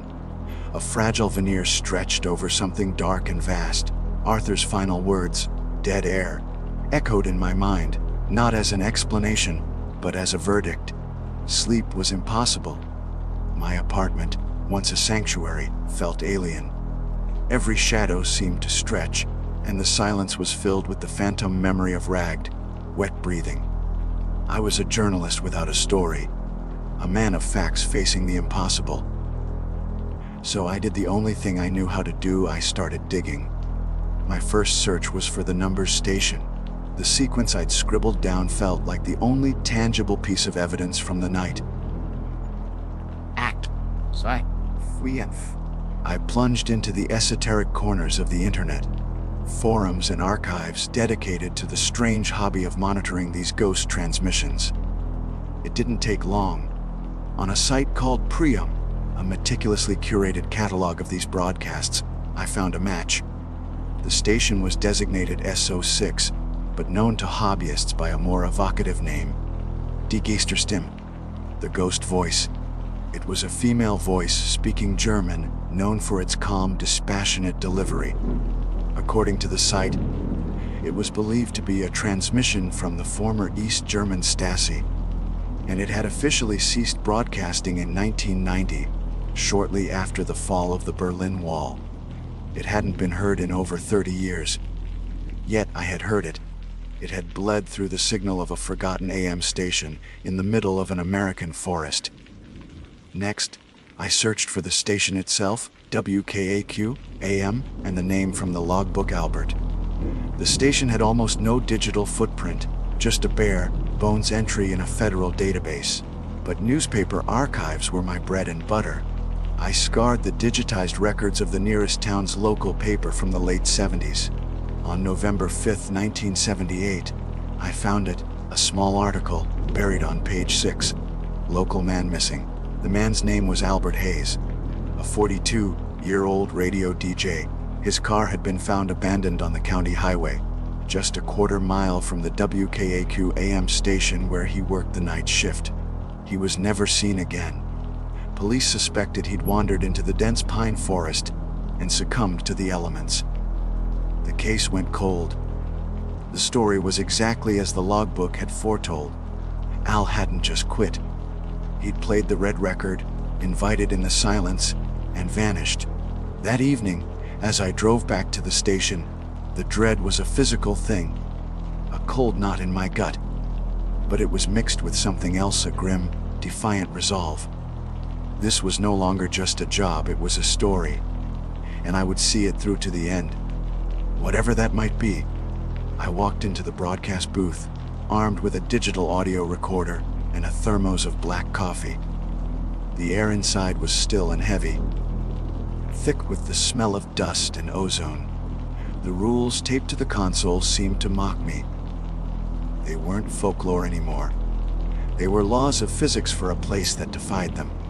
The first few hours were a tense, quiet vigil. I performed my duties with mechanical precision, my senses on a razor's edge. I logged the commercials, read the weather, and kept my eyes firmly away from the booth window. The memory of the screaming face was burned onto the back of my eyelids. The soft rock of the 70s and 80s played on, a maddeningly cheerful soundtrack to my private horror. It happened at 2:17 a.m. A loud, rhythmic put erupted from the monitor speakers, drowning out the music. It was a deep, percussive sound, like a faulty motorboat engine vibrating through the floor and up my chair. My blood froze. Rule 85. If the equipment produces a loud, rhythmic put sound, a phenomenon known as motorboating, immediately turn off the main amplifier using the red switch for a full 60 seconds. My technical knowledge, rusty as it was, recognized the term. Motorboating was a real issue in old tube amps, a low-frequency oscillation caused by feedback in the power supply. It was a verifiable glitch, a problem with a logical cause. But Al's final entry from the logbook screamed in my mind, dead air is not a vacancy. It's an invitation. My hand trembled as it hovered over the large, red toggle switch on the main amplifier rack. The journalist in me wanted to let it continue, to record the sound, to gather data, but the man who had survived the 3:33 a.m. phone call knew better. This place didn't follow the rules of my world. It followed its own. With a deep breath, I flipped the switch. The put cut off instantly. The glowing tubes in the amplifier faded to black, the music died, and the station plunged into absolute, profound silence. Dead air, a vacancy, an invitation. The digital clock on the console began its silent, inexorable count. The silence was nothing like the quiet between songs. This was a physical presence, a crushing weight that pressed in on my eardrums. It was the sound of a void. I held my breath, my eyes scanning the darkened corners of the booth. 10 seconds. The silence deepened. 20 seconds. I heard a floorboard creak in the hallway. I knew I was alone. Arthur wouldn't be back for hours. 30 seconds. A whisper. It wasn't in my headphones, which were now silent. It wasn't from the speakers. It was in the room with me, a dry, sibilant sound from the corner behind my chair. Jack. My name. It knew my name. Just like Al had feared, my heart felt like it was going to explode. I refused to turn around. I kept my eyes locked on the clock. You got it wrong, Jack, the voice whispered, a sound like dry leaves skittering across pavement. It was a voice that was impossibly old, filled with a cold, ancient amusement. It was talking about the story that had ruined me, the misattributed source, the life I had shattered. It knew my deepest failure, my most profound shame. 45 seconds. You let your ambition blind you, it hissed. You didn't check the facts. You just wanted the story. You ruined him. A word from you was all it took. Each word was a scalpel carving away my composure, exposing the raw nerve of my guilt. This wasn't a random haunting. It was personal. It was a predator that had studied its prey. 55 seconds. The whisper was closer now, right behind my ear.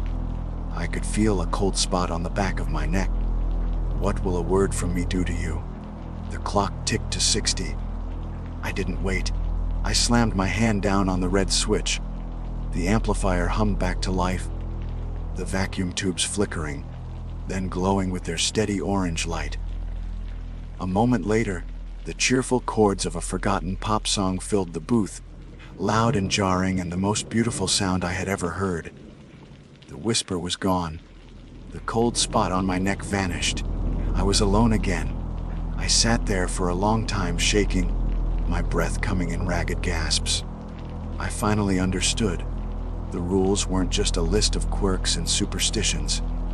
They were a containment protocol, a series of desperate measures designed by generations of lonely men to keep the silence at bay.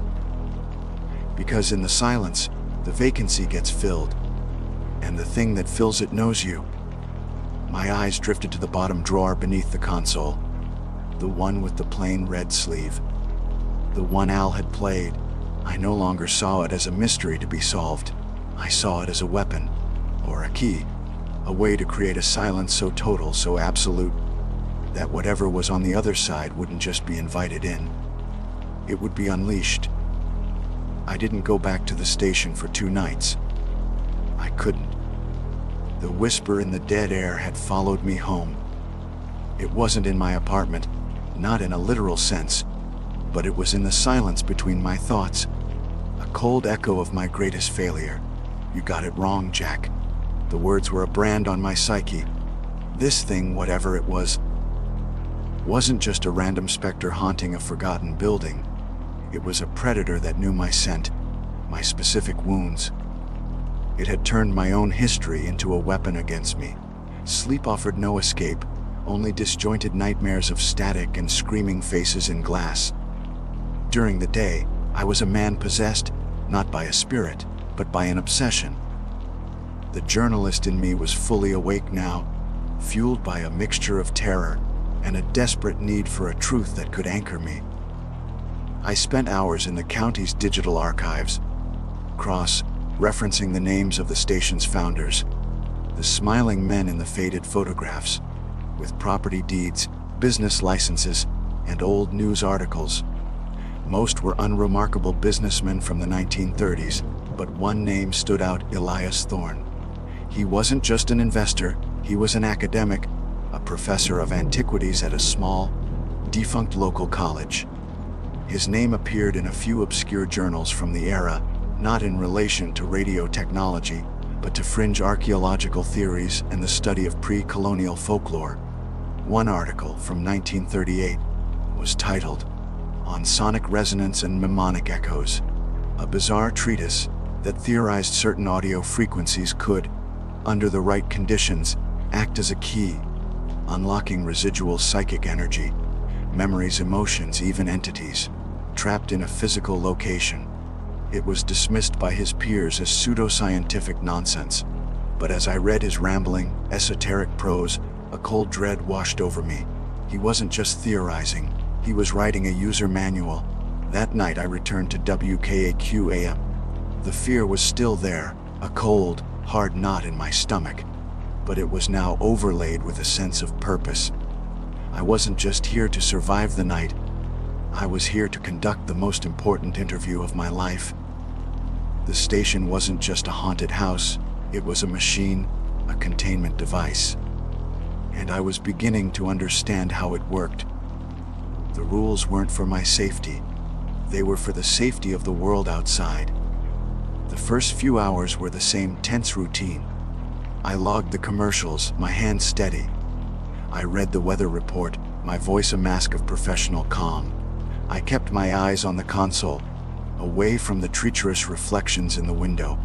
The ghost in the machine was quiet, the static in my headphones just a low, steady hiss. It was waiting at 3:33 a.m. The black rotary phone rang, its shrill cry slicing through the quiet. This time, I didn't hesitate. I picked up the receiver, my finger hovering over the digital stopwatch on my phone. The wet, ragged breathing began, a sound of immense suffering.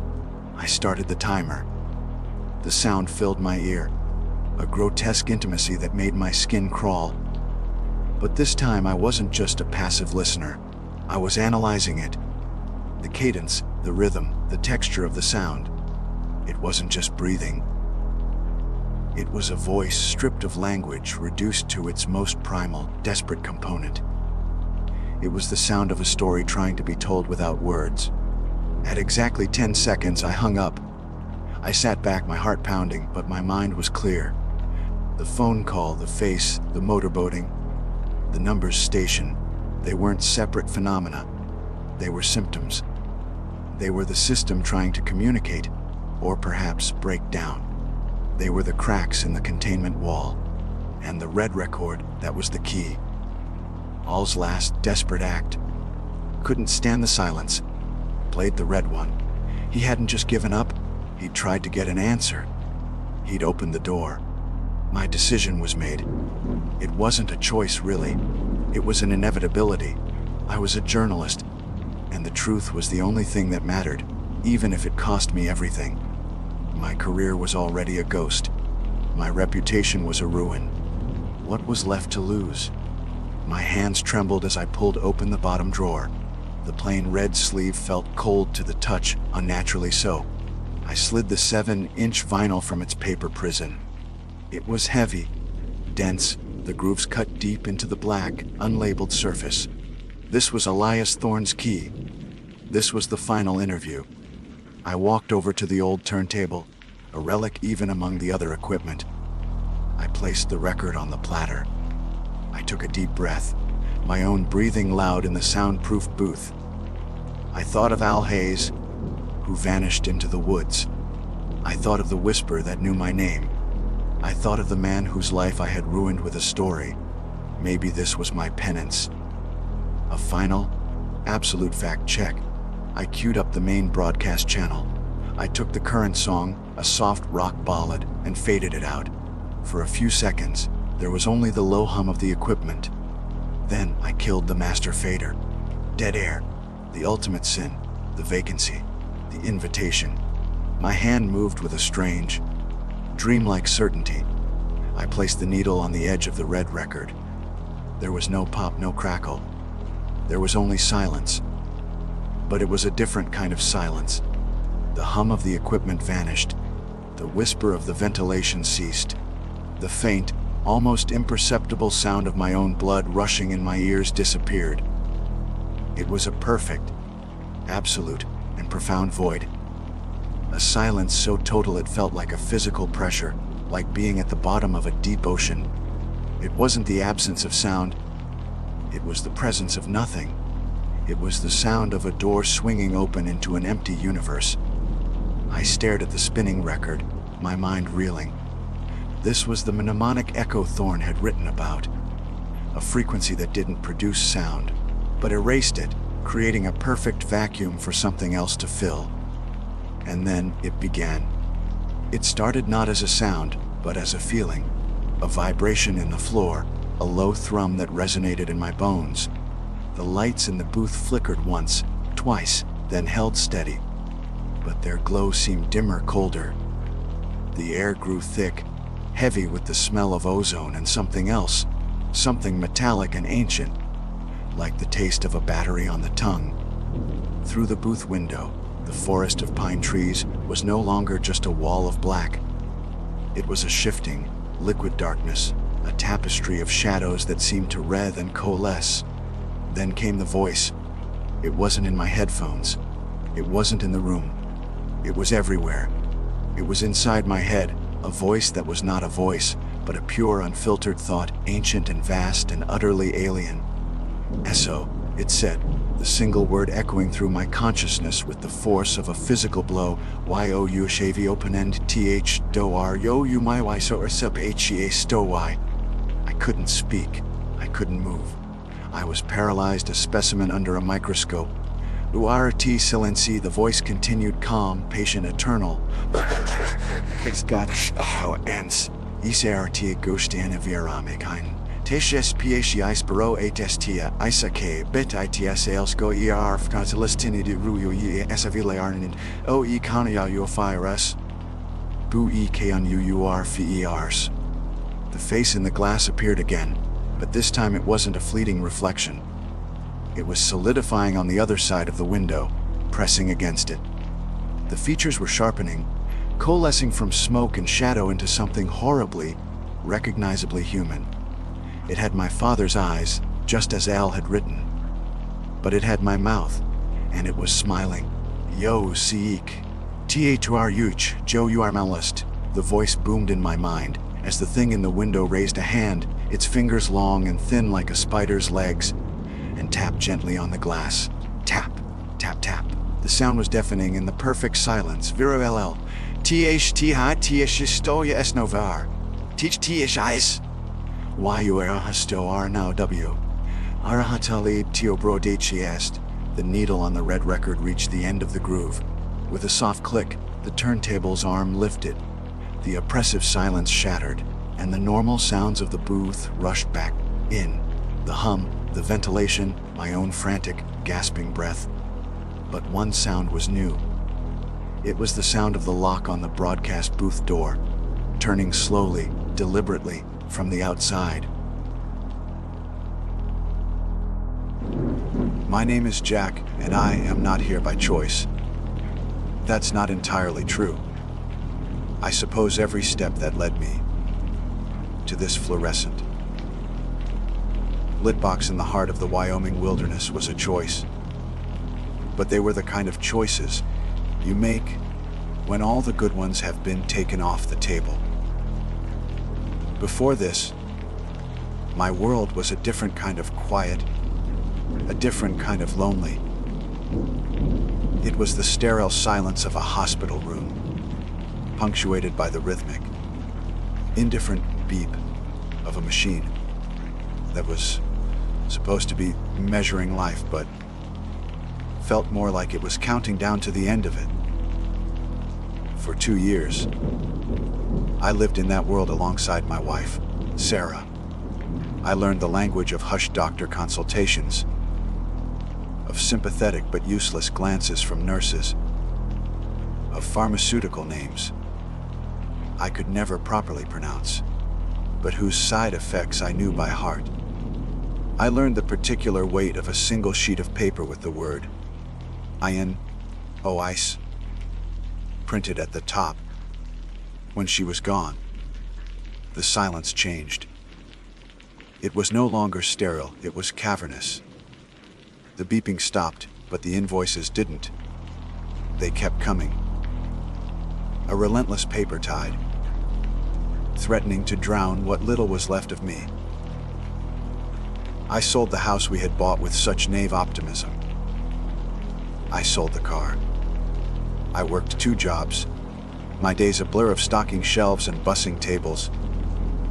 My nights spent staring at a ceiling that seemed to press down on me, the numbers scrolling behind my eyes like a stock ticker for my own ruin.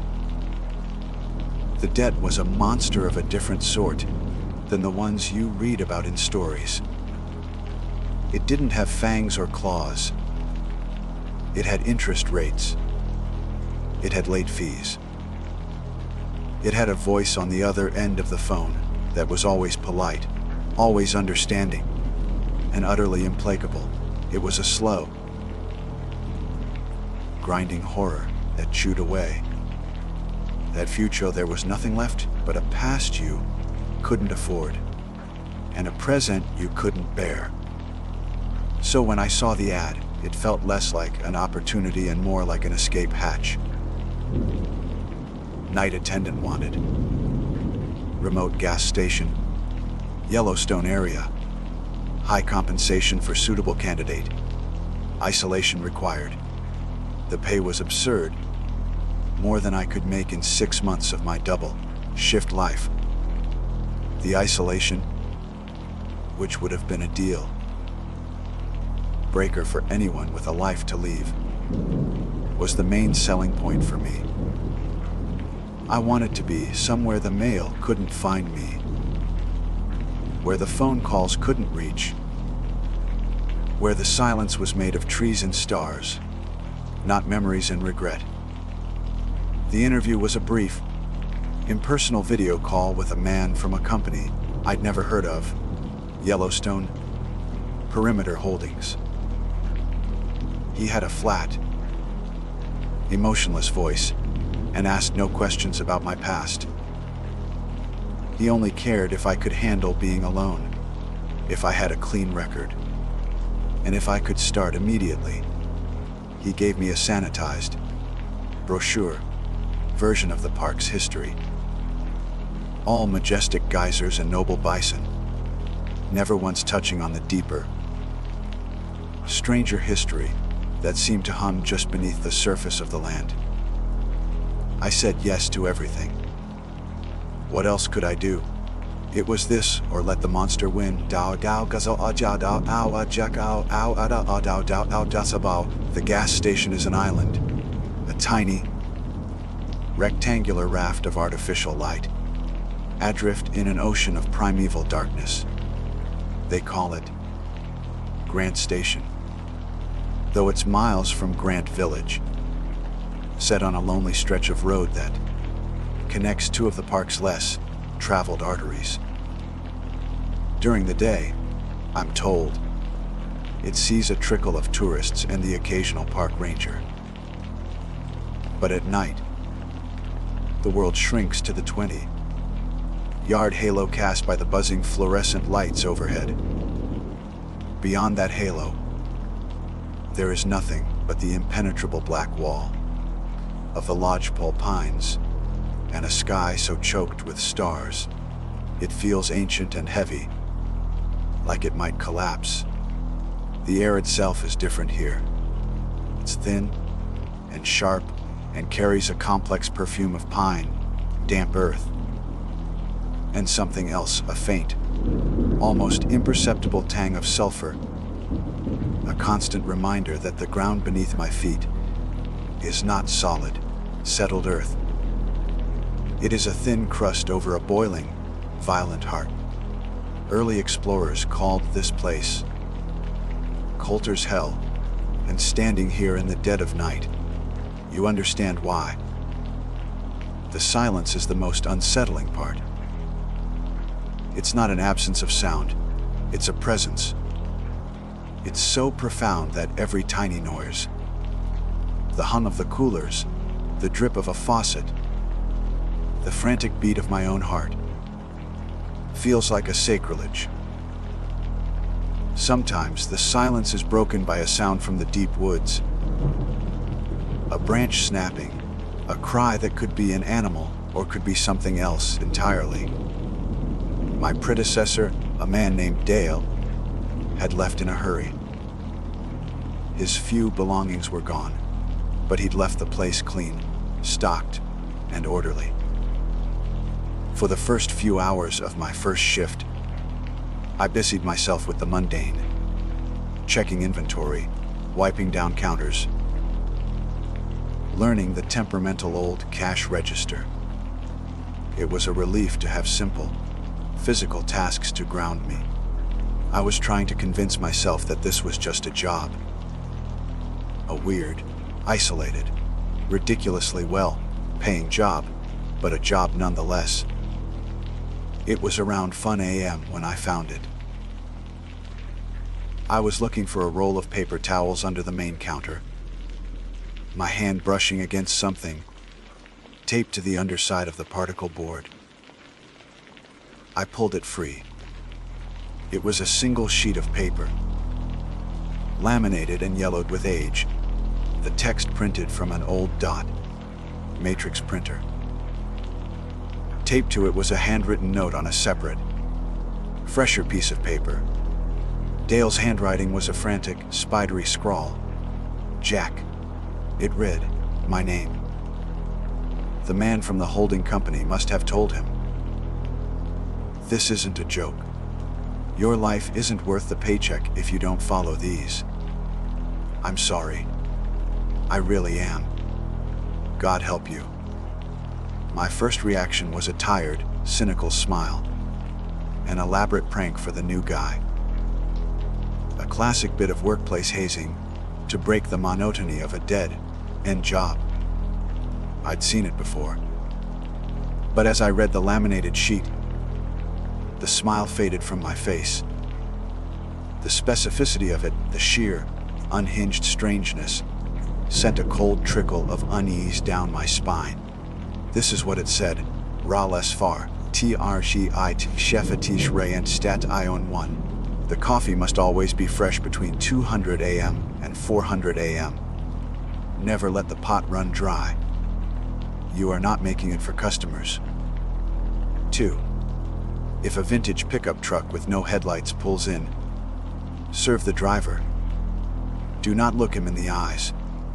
Do not accept his payment. He will pay with something else. His dogs in the back are not dogs. Do not look at them for more than a second. 3. The sound from the lake is just the wind. Do not investigate it. Do not try to record it. It doesn't like being noticed. 4. After a storm, check the roof. If you find a single, large black feather, burn it before sunrise. Do not touch it with your bare hands. 5. Do not harm the ravens. They are the watchers. They will sometimes leave you gifts. On the doorstep, sell rocks, bottle caps. Acknowledge the gift by nodding at them. They are testing you. 6. If a child comes to the door alone after midnight, asking for their mother, do not let them in. They are not lost. Lock the door and ignore the crying. It will stop eventually. The crying is the worst part. 7. Never ever say your full name out loud. 8. If you see a woman in a white dress by the edge of the woods, turn up the lights and play music. Loudly. She is a distraction. The real threat comes from the opposite direction. I read the list 3 times. My pragmatic, grief-hardened mind tried to deconstruct it, to find the logic of the prank. The coffee rule was simple enough. A way to make the new guy waste time and supplies. The truck, the feather, the woman in white. All classic ghost story tropes, probably borrowed from local legends. The rule about the ravens was just bizarre. The one about the child was genuinely creepy, designed to prey on basic human empathy. And the one about my name, that was pure superstition. I should have laughed. I should have crumpled it up and thrown it in the trash. But I didn't. I stood there in the humming silence of the gas station, a tiny island of light, in an endless sea of darkness, and I felt a fear that was colder and deeper than anything I had ever known. It was the fear of the unknown, the fear that the rational, explainable world I had always clung to was just a thin veneer over something else entirely. I looked at the fresh pot of coffee I had made an hour ago, now half empty. It was 1:15 a.m. With a sigh that sounded unnaturally loud in the quiet room, I dumped out the old coffee, rinsed the pot, and started brewing a new one. Just in case, it was probably a joke, a stupid, elaborate prank. But as I stood there, watching the dark liquid drip into the clean glass pot, I couldn't shake the feeling that my life, the one I had fought so hard to escape, had just been traded for another kind of prison. And this one had rules I didn't understand, and consequences I couldn't possibly imagine. The modern world, with its sterile hospitals and calculated deaths, felt a million miles away. It felt like an intrusion here, a wound on this ancient land. And I was beginning to suspect that the things listed on that paper were not monsters. They were the immune response. The first pot of coffee, brewed according to the rule, sat on the burner, its dark surface reflecting the sterile lights above. The rich, bitter smell filled the small space, a scent that should have been comforting but now felt like an offering to something unseen. The hours between 200 a.m. and 400 a.m. crawled by with agonizing slowness. Every creak of the building, every gust of wind that rattled the large plate glass window sent a jolt through my system. I sat on the stool behind the counter. The laminated list of rules laid out before me like a holy text, my eyes scanning the words until they blurred together. My mind, desperate for a foothold in logic, kept trying to pick it apart. It was a prank. It had to be. Dale, the guy before me, probably sat in this very spot, bored out of his skull, and cooked up the most ridiculous list he could imagine to spook the new hire. The part about the ravens. Classic folklore stuff. The woman in white. A ghost story trope as old as time. The child, a cruel psychological jab. But Dale's handwritten note felt different. The desperation in the scrawled words, "God help you," felt chillingly authentic. The station had an old desktop computer in the back office with a dial-up connection that was only slightly faster than a glacier. During the dead hours of the night, I found myself typing Yellowstone's strange events and Grand Village legends into the search bar, waiting minutes for each page to load. The results were a mix of tourist, ghost stories, mostly debunked tales of headless brides at the Old Faithful Inn, and articles about the park's bizarre geology. I read about lake music, a mysterious humming sound reported over Yellowstone Lake for over a century, a phenomenon that scientists still couldn't explain. I read about early explorers, accounts of the land, how they called it Coulter's Hell, a place of boiling rivers and sulfurous pits. I even found obscure references to Native American beliefs, not the sanitized versions from the park brochures, but older, darker ones. One account from an 1880s explorer mentioned a legend that the tribes kept the location of the geyser basins secret from white men, lest he should enter that region and form a league with the devils, and by their aid come forth and destroy all Indians. The words sent a shiver through me. It felt less like history and more like a warning. The 400 a.m. deadline passed without incident. No headlight, less trucks, no spectral women. Just the oppressive silence and the untouched pot of coffee. As the first hint of gray light began to soften the hard edge of the night, a profound exhaustion washed over me. I had survived my first night. I locked the doors, turned off the main lights, and stumbled to the small, attached apartment that came with the job. It was little more than a cot, a hot plate, and a bathroom. But it was a place to close my eyes. Sleep, however, was a shallow, restless thing, filled with dreams of crying children, I couldn't reach, and dark birds watching me from the branches of skeletal trees. I was woken in the late afternoon by a sharp tapping sound. Not on the door of my apartment, but on the main store window. I pulled on my jeans and went out, my heart thudding. Standing on the concrete apron of the gas pumps were 3 of the largest ravens I had ever seen. They were enormous, glossy black creatures with eyes that seemed too intelligent, too aware. One of them hopped forward and tapped its thick beak against the glass again, a sharp, deliberate sound. My mind immediately went to the list. Rule 25. Do not harm the ravens. They are the watchers. They will sometimes leave you gifts. On the doorsteps, Cirocs bottle caps.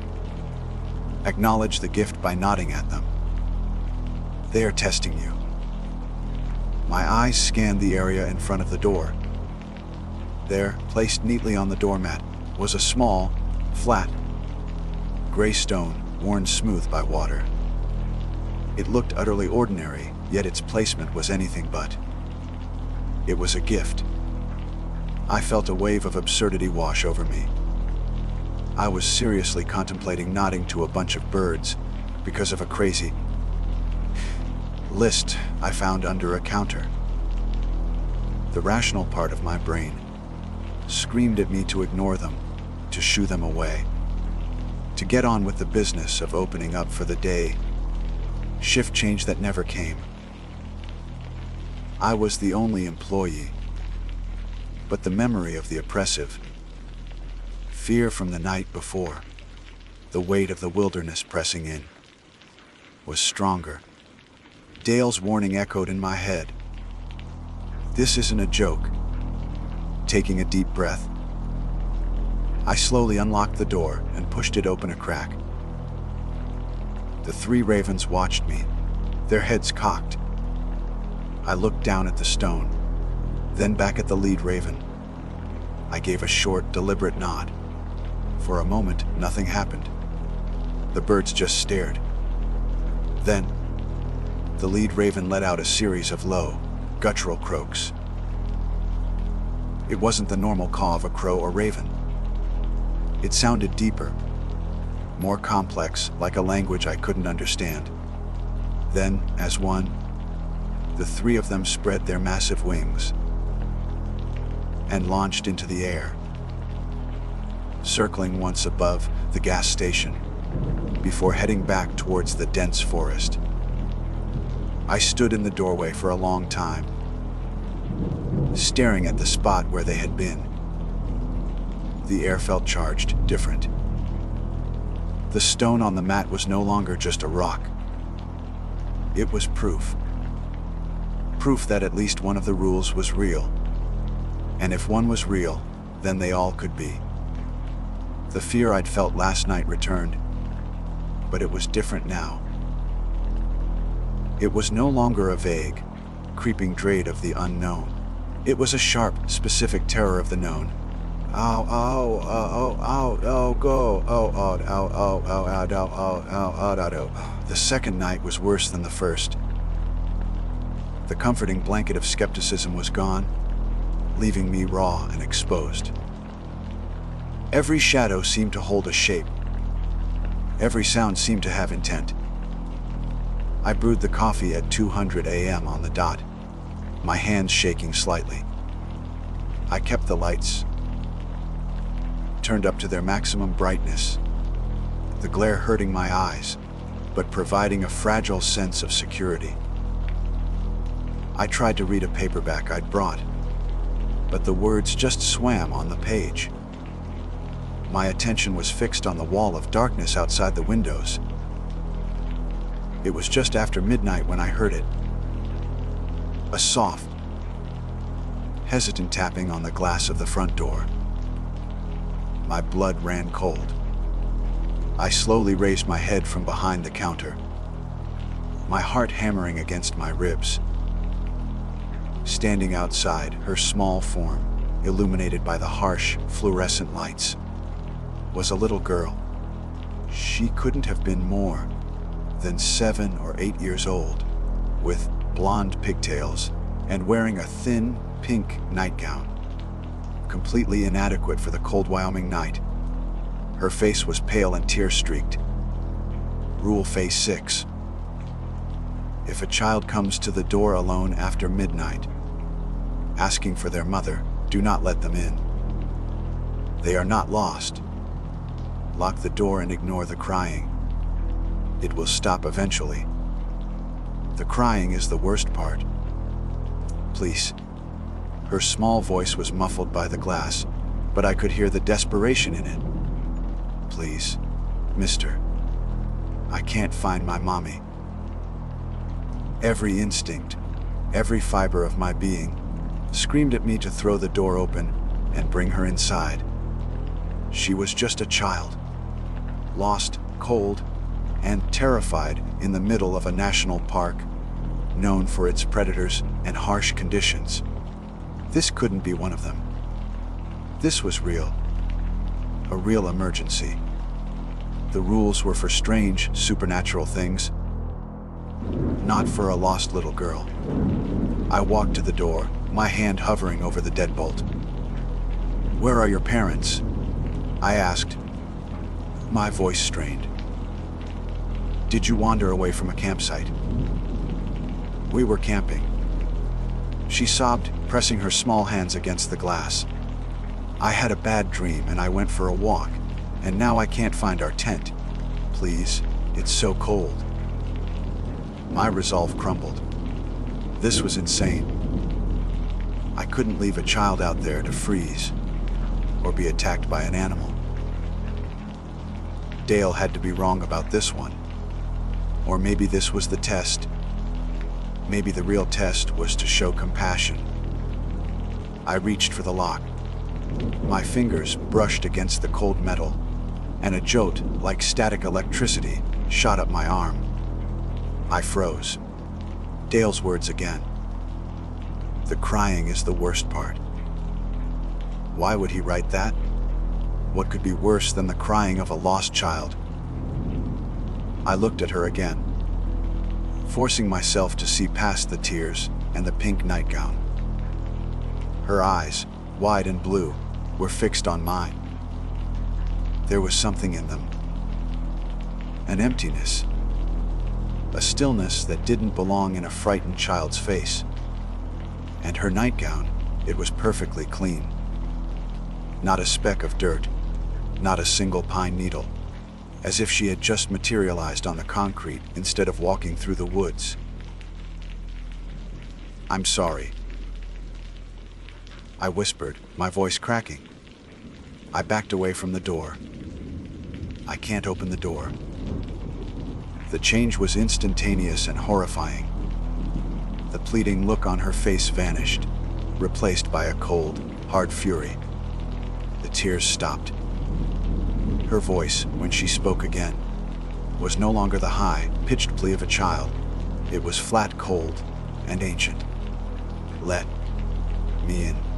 I stumbled backward, my heart seizing in my chest. "No," I managed to choke out. Then the crying started again, but it wasn't the sad, desperate sobbing from before. It was a sound of pure, manufactured misery, designed to claw at the deepest parts of your soul. It was a sound of agony, of pain so profound it felt like it could shatter the glass between us. It vibrated through the floor, through the soles of my feet. I clapped my hands over my ears, but it was useless. The sound was inside my head. It was the sound of every regret I'd ever had, the sound of Sarah's last breath, the sound of my own failure. I scrambled into the back office and slammed the door, pressing my back against it, as if I could physically hold the sound at bay. The crying intensified, morphing into a high-pitched shriek of rage, that seemed to shake the very foundations of the building. It was a sound that didn't belong to any human throat, child or adult. It was the sound of something that hated, something that had been denied its prey. I don't know how long I stayed there, huddled on the floor, shaking uncontrollably. It could have been minutes or an hour. But then, as suddenly as it began, it stopped. The silence that rushed back in was more terrifying than the noise had been. It was a dead, empty silence. After what felt like an eternity, I forced myself to my feet and crept back into the main store. I peered through the window. She was gone. There was no sign of her. No footprints on the damp concrete, nothing. It was as if she had never been there at all. I stood there, bathed in the cold, artificial light of my island, staring out into the absolute, unforgiving darkness of the Yellowstone night. The prank was over. The last of my denial was dead and buried. The rules were not a guide. They were the only thing keeping me alive. And I had a long, long night ahead of me. Sleep was no longer a refuge. It was a battlefield. In the handful of hours, I managed to steal between the end of my shift and the relentless afternoon sun. My mind replayed the encounter with the girl. I'd see her tear, streaked face morph into that mask of cold fury. Hear that impossible, soul scraping shriek echoing in the hollows of my skull. I'd wake up gasping, my heart trying to batter its way out of my chest, the thin mattress of my cot, soaked in sweat. The fear was a physical presence now, a constant companion. It sat with me while I ate my canned soup. It showered with me. It stared back at me from the mirror with my own hollowed out eyes. The gas station, my supposed sanctuary from the debts and grief of my old life, had become a cage. A brightly lit, well-stocked cage surrounded by a darkness that was patient, hungry, and ancient. The list of rules was no longer a curiosity or a prank. It was my scripture. I read it 12 times a day, the laminated paper growing soft and worn at the edges from my constant handling. Each rule was a commandment, and the penalty for breaking it was not damnation in some distant afterlife, but immediate, unimaginable horror. My life had shrunk to a series of rituals: brewing the coffee at 2 a.m., keeping the lights bright, scanning the tree line for a woman in white, flinching at every sound from the direction of the lake. The ravens became a strange, unsettling fixture. They would appear most afternoons, 3 of them, landing silently on the asphalt. They never made a sound, just watched me with their intelligent, obsidian eyes. I would nod to them through the glass, and they would dip their heads in return before taking flight. They continued to leave their gifts. A few days after the incident with the child, I found a tarnished silver button on the mat, the kind from an old military uniform. Another time, it was a shard of obsidian, sharpened to a razor edge on one side. I never touched them, just acknowledged them with my nod. I didn't know if they were guardians, messengers, or simply observers, but their presence felt like a part of the new, terrifying ecosystem I was trapped in. They were a reminder that I was being watched always.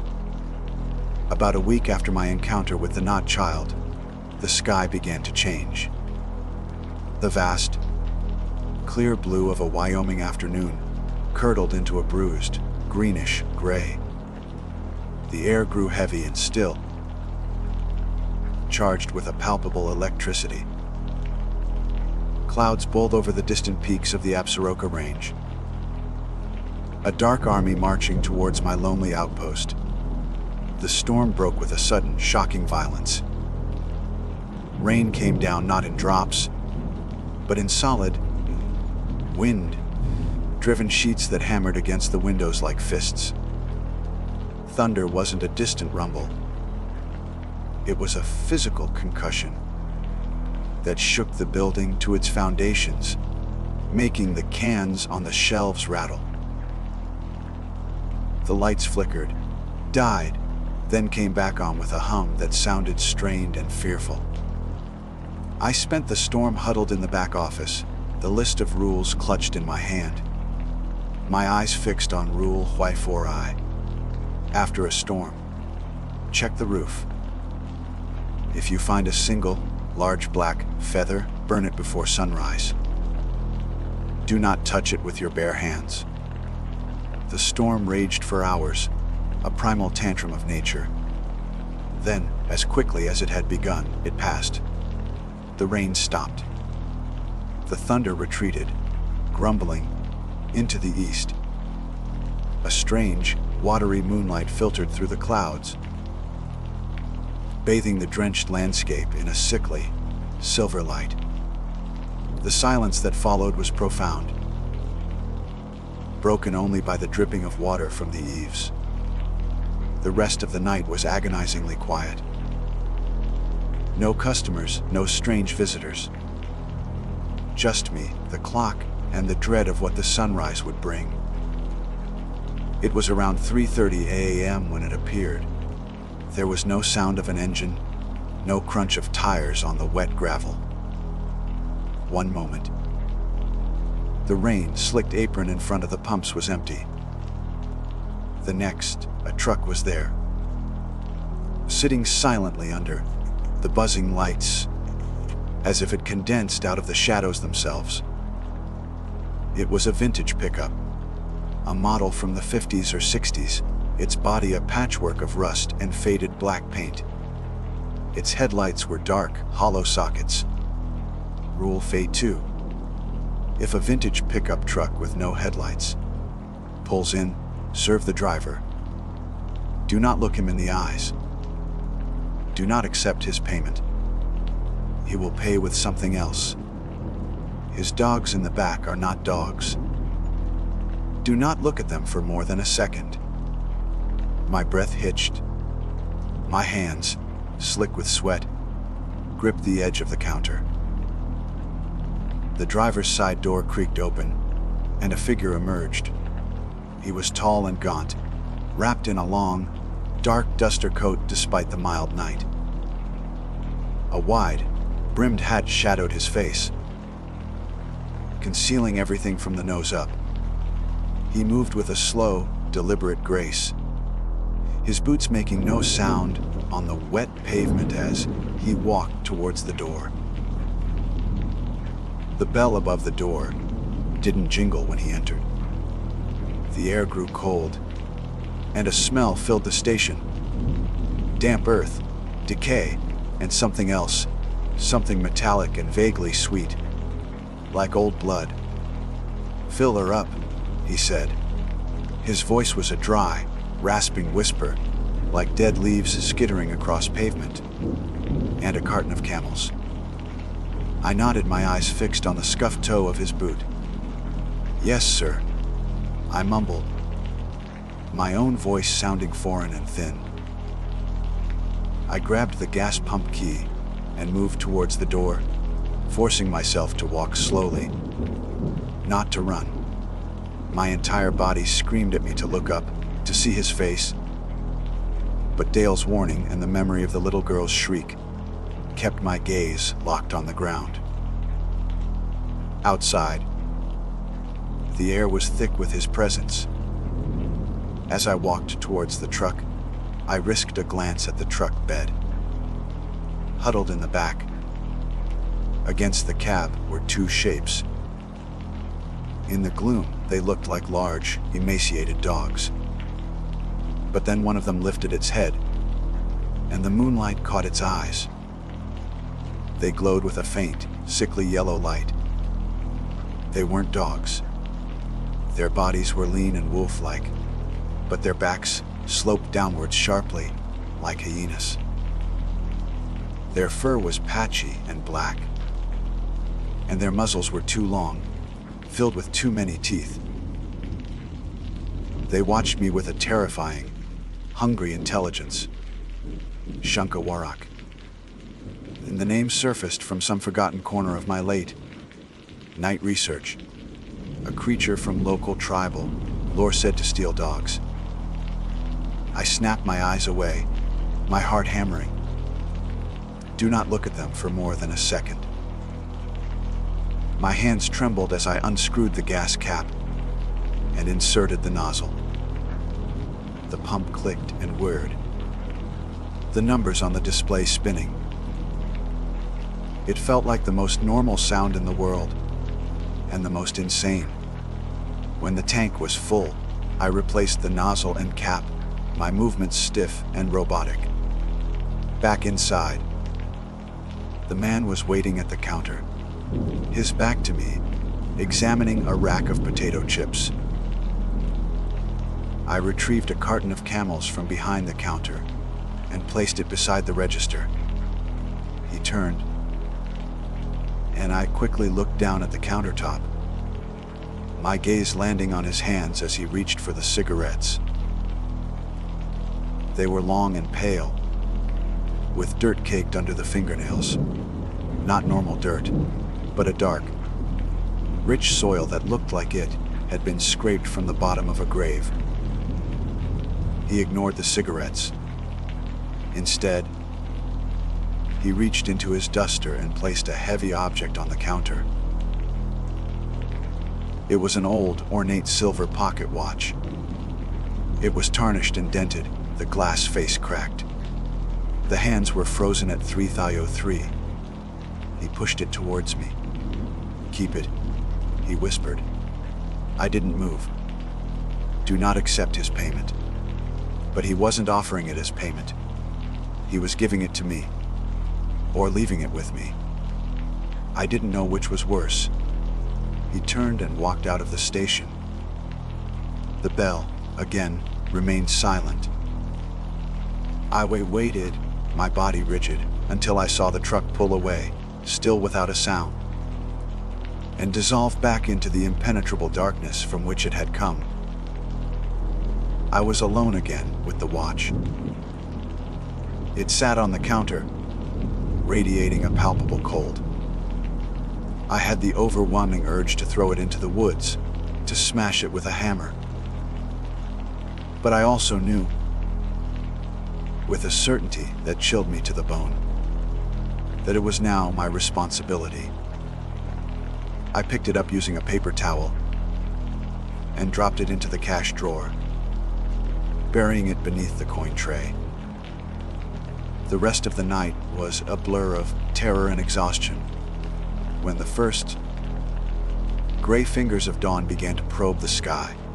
A new wave of dread washed over me. The store there, with leaden limbs. I retrieved the old wooden stepladder from the storeroom. I carried it outside into the crisp, clean air of the new day. The world looked freshly washed, innocent. It was. I propped the ladder against the side of the building and began to climb. My head cleared the edge of the roof. The flat, tarred surface was slick with leftover rainwater, reflecting the nascent colors of the sunrise. And there, in the exact center of the roof, lay a single feather. It was huge, the length of my forearm, and it was a black so deep and absolute it seemed to drink the light around it. It didn't reflect the dawn, it consumed it. It was utterly alien and utterly terrifying. I stared at it, my mind reeling. Another rule proven true. Another impossible task laid before me. I had to get it down. I had to burn it, and I had to do it before the sun, now a brilliant orange sliver on the horizon, rose any higher. The cage was real, and the rules were its bars. The sun was a merciless blade on the horizon, slicing away the protective shroud of night. I was perched precariously on the top rung of the stepladder, my body trembling, not from the morning chill, but from a fear so profound it had become a part of my physiology. On the roof, the black feather lay like a wound on the tarred surface. It was a physical piece of the impossible, a tangible link to the nightmare that now governed my life. Burn it before sunrise. Do not touch it with your bare hands. Panic, cold and sharp, lanced through me. The sun was already cresting the distant mountains. I scrambled down the ladder and burst into the station, my mind racing. I grabbed a pair of long, metal tongs from beside the hot dog roller and a box of matches. Back outside, I climbed the ladder again, my movements clumsy with haste. Leaning over the edge of the roof, I managed to snag the feather with the tongues. It was heavier than it looked, and the barbs felt strangely resistant, as if they were clinging to the roof. With a final, desperate tug, I pulled it free. I practically fell down the ladder and scurried to the gravel patch behind the station, far from the gas pumps. I dropped the feather onto the damp ground.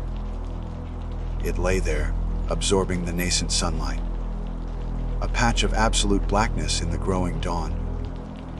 My hands shook as I struck a match. The first one fizzled out.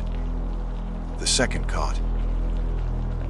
I lowered the tiny flame to the feather. It didn't catch fire in the way a normal feather would. There was no gentle curl of smoke, no slow blackening. The moment the flame touched it, the feather erupted in a flash of brilliant, silent, green light. It was gone in an instant, leaving behind no ash, no scorch mark, only the faint, sickeningly sweet smell of ozone and something else, something like burnt sugar and decay. I stood there, panting in the quiet morning, the tongs still clutched in my white, knuckled grip. Another rule followed. Another trial survived. But it wasn't a victory. Each survived encounter felt like I was just sinking deeper into the mire, the rules wrapping around me like chains, dragging me down into this place. The days that followed blurred into a monotonous cycle of dread and exhaustion. The mundane world ceased to exist for me. My past life, the grief for Sarah, the crushing weight of the dead. It all seemed like a story that had happened to someone else, in another lifetime. My reality had shrunk because of this gas station, this island of light, and the list of rules that were its constitution. The pocket watch the driver had left sat cold and silent in the cash drawer, a constant, heavy reminder of my transaction with the night. I never looked at it, but I could feel its presence, a small, dense knot of wrongness in the heart of my prison. The ravens continued their silent vigil, their gifts becoming more and more unsettling. One day it was a single, child-sized leather shoe, ancient and stiff. Another, it was a lock of blonde hair tied with a faded pink ribbon. I nodded my acknowledgement each time, my stomach churning. They were not testing me anymore. They were cataloging the station's victims. It was on a clear, moonless night, 2 weeks after the storm, that the final rules came into play. The silence was particularly heavy, the kind that presses in on your eardrums. The sky was a black velvet canvas, choked with a terrifying number of stars. I was wiping down the counter. For the 10th time, the simple, repetitive motion, a frail defense against the mounting anxiety. When I saw her. Rule Fate 8. If you see a woman in a white dress by the edge of the woods, turn up the lights and play music. Loudly. She is a distraction. The real threat comes from the opposite direction. She was standing just at the tree line, where the harsh fluorescent light gave way to absolute darkness. A tall, slender figure in a simple, flowing white dress. Her long, dark hair obscured her face. She was perfectly still, a pale statue in the gloom. My heart stopped. It looked like Sarah. From this distance, the build, the hair, the way she held her head. It was an agonizingly perfect echo of my wife. Grief, sharp and sudden, pierced through the layers of fear. A desperate, insane hope flared in my chest. Was this it? Was this some kind of reward? A spirit, a memory, a chance to see her one last time. I took a step towards the door, my hand outstretched, her name a strangled whisper on my lips. Then the rule slammed back into my mind. She is a distraction. With a sob of effort, I tore my eyes away from her. I lunged for the main breaker panel behind the counter, flipping every switch I could find. The main lights hummed brighter. A set of powerful floodlights I didn't even know were functional sputtered to life, bathing the entire gas station apron in a stark, unforgiving glare. Then I scrambled for the old boombox Dale had left on a shelf. I jammed in a dusty cassette tape, AC to DC, and cranked the volume to maximum. The opening chords of Hell's Bells shattered the sacred silence of the wilderness. The music was a violent, profane intrusion, an act of sonic warfare against the night. I risked a glance back at the woods. The woman was still there, but she seemed diminished by the light and noise, her form wavering like a heat haze. The real threat comes from the opposite direction. My blood ran cold. The opposite direction. I spun around, my back to the windows, my eyes scanning the interior of the station. The music was a deafening wall of sound, but beneath it, I heard a new noise. Tick, tock, tock. It was coming from the cash drawer. With trembling hands, I pulled the drawer open. The silver pocket watch was no longer silent. It was ticking, the sound crisp and loud in the small space. The hands, once frozen at 3003, were now moving. I stared, mesmerized, as the second hand swept around the cracked face.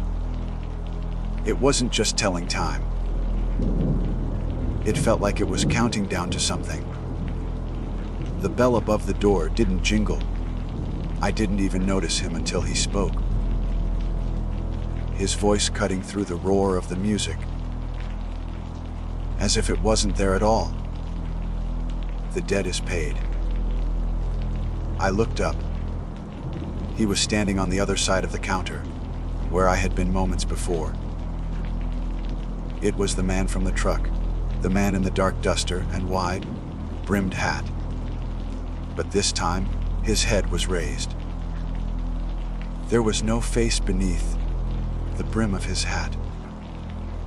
Where a face should have been, there was only a swirling vortex of night sky. The same ancient, heavy, star-choked sky that was outside the window. It was a window into a vast and empty cosmos. And I felt my sanity fraying at the edges as I looked into it. His voice wasn't a whisper now. It was the sound of grinding rock, of wind through dead pines, of the immense, patient pressure of the Earth's core. The old debt, he clarified, the star field of his face churning slowly, the one of paper and numbers. It has been settled. He gestured with a long, pale hand towards the laminated list on the counter. A new line of text had appeared at the bottom, printed in the same dot, matrix font as the others. It looked as if it had always been there. 9. You are the night attendant. The position is now filled. Do not attempt to leave. This is not a job, Jack, the entity said, the sound of his voice vibrating in my bones. It is a post, a balance. This place, he gestured to the vast darkness beyond the lights, is a wound. A place where the skin of the world is thin. The rules are not for your protection. They are sutures. They hold things in place. The attendant is the needle. I finally understood. The absurdly high pay, the isolation, the lack of questions about my past. I wasn't hired. I was chosen. My grief and desperation had made me the perfect candidate. Someone with nothing to lose. Someone already haunted. Someone who would cling to any set of rules to survive.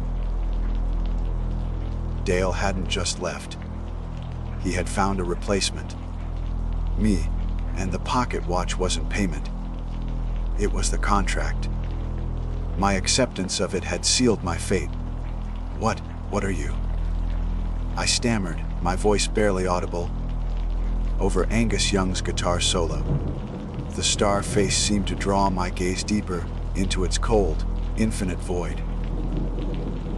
I am the one who collects. There are many kinds of debt.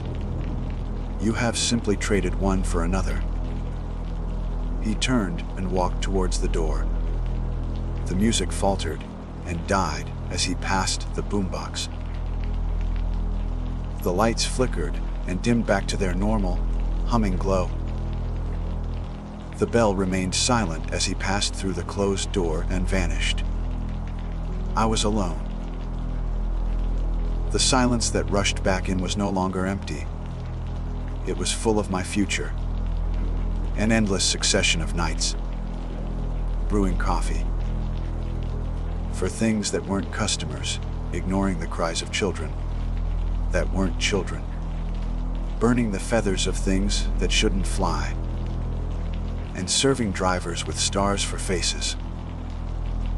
I walked to the window. The woman in white was gone. The forest was just a wall of black trees again. I looked down at my hands. They were steady. The fear was still there, a cold, hard stone in my gut, but the panic was gone. In its place was a strange, hollow resignation. This was my life now. A life of ritual and vigilance, a warden in a prison of ancient horrors. I walked behind the counter, picked up the laminated list, and read the 9th rule again. You are the night attendant. I folded the paper and tucked it into my shirt pocket. I dumped out the pot of coffee. It was almost 200 a.m. and started brewing a fresh one. The rich, bitter smell filled the small, quiet space. It was the smell of my new, eternal life. The monster of my debt was gone, slain by something far older and far more terrible. And I, Jack, was its payment. My name is Leo Maxwell, and to say that my arrival in the sleepy, unincorporated corner of rural Arkansas was a matter of choice would be a gross overstatement. It was, to be more precise, a retreat born of desperation, a final, sputtering gasp of a life that had unraveled with spectacular speed. Back in the city, a mountain of debt, a recently vacated apartment, and a relationship that had imploded like a dying star had left me with little more than a beat up 2004 sedan and the dregs of my savings account. So I drove. I drove without a destination, propelled by shame and a vague notion of heading south, where the cost of living might be kinder. I ended up in the Ozarks, a place where the forests are thick and the towns are small, separated by long, winding roads that seem to swallow the sunlight. The money was nearly gone when I saw it. Tucked off a 2-lane highway, miles from anything that could be generously called a town, was a small standalone diner. It was a relic from another era, with a long, low profile, wide plate, glass windows, and a neon sign that simply read, "Eat," buzzing electric blue. A smaller, hand-painted sign taped to the front door said, "Help wanted night shift." It felt like a lifeline. The air was thick with the humidity of a southern summer evening, and the chorus of cicadas was a constant, high-pitched thrum in the background. The surrounding woods were a wall of darkness, a mix of towering pines and ancient gnarled oaks that seemed to press in on the small circle of light cast by the diner. I pushed open the glass door, a small bell tinkling merrily above me, a sound completely at odds with the oppressive isolation of the location. The inside was exactly what you'd expect. Red vinyl booths, a long formica countertop with chrome-rimmed stools, and the mingled smells of stale coffee, frying bacon, and industrial strength cleaner. An old man with a kind, wrinkled face and a shock of white hair was wiping down the counter. He wore a faded flannel shirt, and he looked up at me with pale, watery blue eyes. "Can I help you, son?" he asked, his voice a low, gravelly rumble. "I saw the sign," I said, gesturing back toward the door. "For the night shift." He stopped wiping and gave me a long, appraising look. It wasn't unfriendly, but it was thorough, as if he were measuring my worth in some way I couldn't understand. "You got any experience?" "I've waited tables. Worked in a kitchen back in college." It was true, even if it was a decade ago. "Night shift's quiet," he said, folding his rag and placing it under the counter. "Real quiet. Just me and you mostly. I'm Silas. I own the place." He extended a calloused hand, and I shook it. His grip was surprisingly firm. "You need the work." "Yes, sir. Badly. That's the best qualification there is," he said with a slight smile. "Job's simple. Keep the coffee fresh, serve anyone who comes in, and clean up for the morning crew. Pay's not great, but it's steady. You'll get your meals free, too." The last fella he had to leave. "Family emergency." He said it quickly, his eyes flicking away for just a second before returning to mine. A flicker of something, unease, maybe, passed over his face, but it was gone as quickly as it appeared. "I can start tonight, if you need," I said, eager to lock it down. Silas nodded slowly. "All right, son. The job's yours." He came around the counter and led me back toward the kitchen. "There's just one thing. This old place, it's got its quirks. Been here a long time. Things get a little strange out here in the middle of nowhere, especially at night." He stopped by the kitchen swinging door and pointed to a small, laminated card hanging from a nail.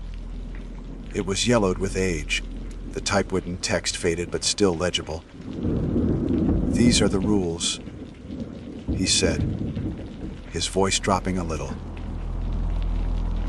"The old-timers who built this place, they had their superstitions. The folks who worked here after them, they added their own. I find it's best to just follow the list. Keeps things running smooth." I leaned in to read it, a smile tugging at my lips. I figured it was some kind of hazing ritual for the new guy, a local tradition, to see if the city kid was gullible. The list read, "I work the night shift at a diner in rural Arkansas. We have rules. 1 T10 at the stroke of midnight. You must brew a fresh pot of coffee. Pour 1 cup into a black mug and leave it on the far end of the counter. You will not serve this cup to anyone. The morning shift will dispose of it. 2. The radio in the kitchen must always be playing. It doesn't matter what station, but it can never be silent. If the music stops for any reason, turn it back on immediately. 3. If a man in an old-fashioned, dark suit comes in and orders a slice of apple pie, you must serve it to him with a glass of water, not coffee. He will pay with a silver dollar. Do not put the coin in the register. Place it in the small wooden box under the counter. 4. The walk-in freezer door must be locked between 300 a.m. and 3:15 a.m. Do not open it for any reason during this time, no matter what you hear. 5. If the lights flicker once, it's just the old wiring. If they flicker twice in a row, lock the front door immediately and do not open it for anyone until sunrise, even if they look like a customer in distress. 6. If you hear 3 slow knocks on the back delivery door, ignore them. Do not look. Do not answer. Do not even acknowledge the sound. They will go away. 7. Never take salt out of the diner. You can use as much as you need here, but none of it leaves the building. 8. There is a horseshoe nailed above the main entrance. If it is ever hanging upside down, leave immediately. Do not finish your shift. Just go. I finished reading and turned to Silas, chuckling. All right, you got me. Is this for real? His kind expression had vanished. His face was grim, his eyes serious. A's real as a heart attack, son, he said quietly. I don't know the why of all of them. I just know this diner's been here for 70 years. And it'll be here for 70 more if the rules are followed. Don't be a hero. Don't be a skeptic. Just do your job and follow the list. He clapped me on the shoulder, the friendly gesture feeling more like a warning. Your shift starts now. I'll be in the back doing inventory if you need anything. For a little while, anyway. The first few hours were mind-numbingly dull. The highway outside was a ribbon of black, with only the occasional pair of headlights slicing through the darkness before disappearing again. I cleaned the coffee machine, restocked the napkin dispensers, and wiped down tables that were already clean. The only sound was the low hum of the refrigerator and the tinny sound of a country music station playing from the small radio in the kitchen, as per Rule Fate 2. At midnight, feeling foolish, I'd brewed a fresh pot of coffee. I poured a cup into the one solid, black mug I found on the shelf and placed it at the far end of the counter. just as Rule 51 instructed. It sat there steaming, a silent, absurd offering to an empty room. The hours crawled by. 200 a.m. came and went. I read an old newspaper I found under the counter. Every article about local politics and high school. Football feeling like a dispatch from another world. The silence of the place began to work on me. It wasn't peaceful, it was heavy, expectant. The darkness outside the windows wasn't just an absence of light. It felt like a presence. A living thing watching the brightly lit diner, this lonely island of warmth and life. At 5 minutes to 3, I remembered Rule 84. I walked over to the heavy, stainless steel door of the walk-in freezer and slid the thick bolt lock into place. It felt ridiculous. I was a grown man, locking a freezer because a piece of paper told me to. Still, Silas's grim expression stuck with me. I was in the kitchen, washing a few dishes when I heard it. It was faint at first, coming from the back of the diner. Knock. I froze, the soapy plate slipping in my hand. Knock. It was slower this time, more deliberate. It was coming from the rear delivery door. Knock. My heart began to hammer against my ribs, a frantic, trapped bird beating against the cage of my bones. It's a raccoon, I told myself, my mind scrambling for purchase on the slippery cliff of reason. It's a prank by some local kids. It's Silas checking up on me. But the sound had a quality of intention that defied any rational explanation. It was patient, methodical. I stood there in the sterile, fluorescent light of the kitchen, every muscle tensed, listening. The tinny country music from the radio suddenly felt thin and useless. A flimsy shield against the profound silence that had fallen outside. I waited for a voice, for the sound of footsteps walking away, for anything. But there was only the hum of the refrigerator and the frantic thumping in my own chest. The knocks did not come again. Slowly, I let out a breath I hadn't realized I was holding. I finished washing the plate, my hands trembling slightly. I walked out of the kitchen and back into the main dining area. The diner was empty, a brightly lit sanctuary against a sea of absolute blackness. I looked again at the laminated card, its edges curled with age.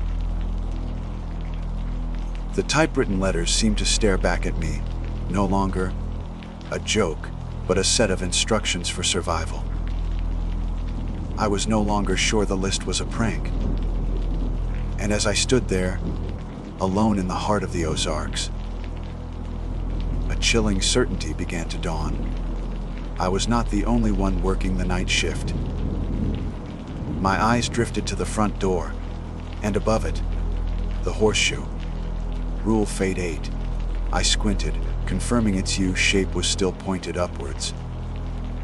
A rusty smile meant to catch luck and ward off evil.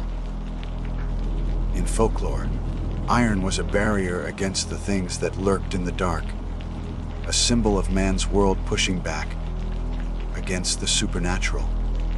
Seeing it in place offered a sliver of comfort, however irrational.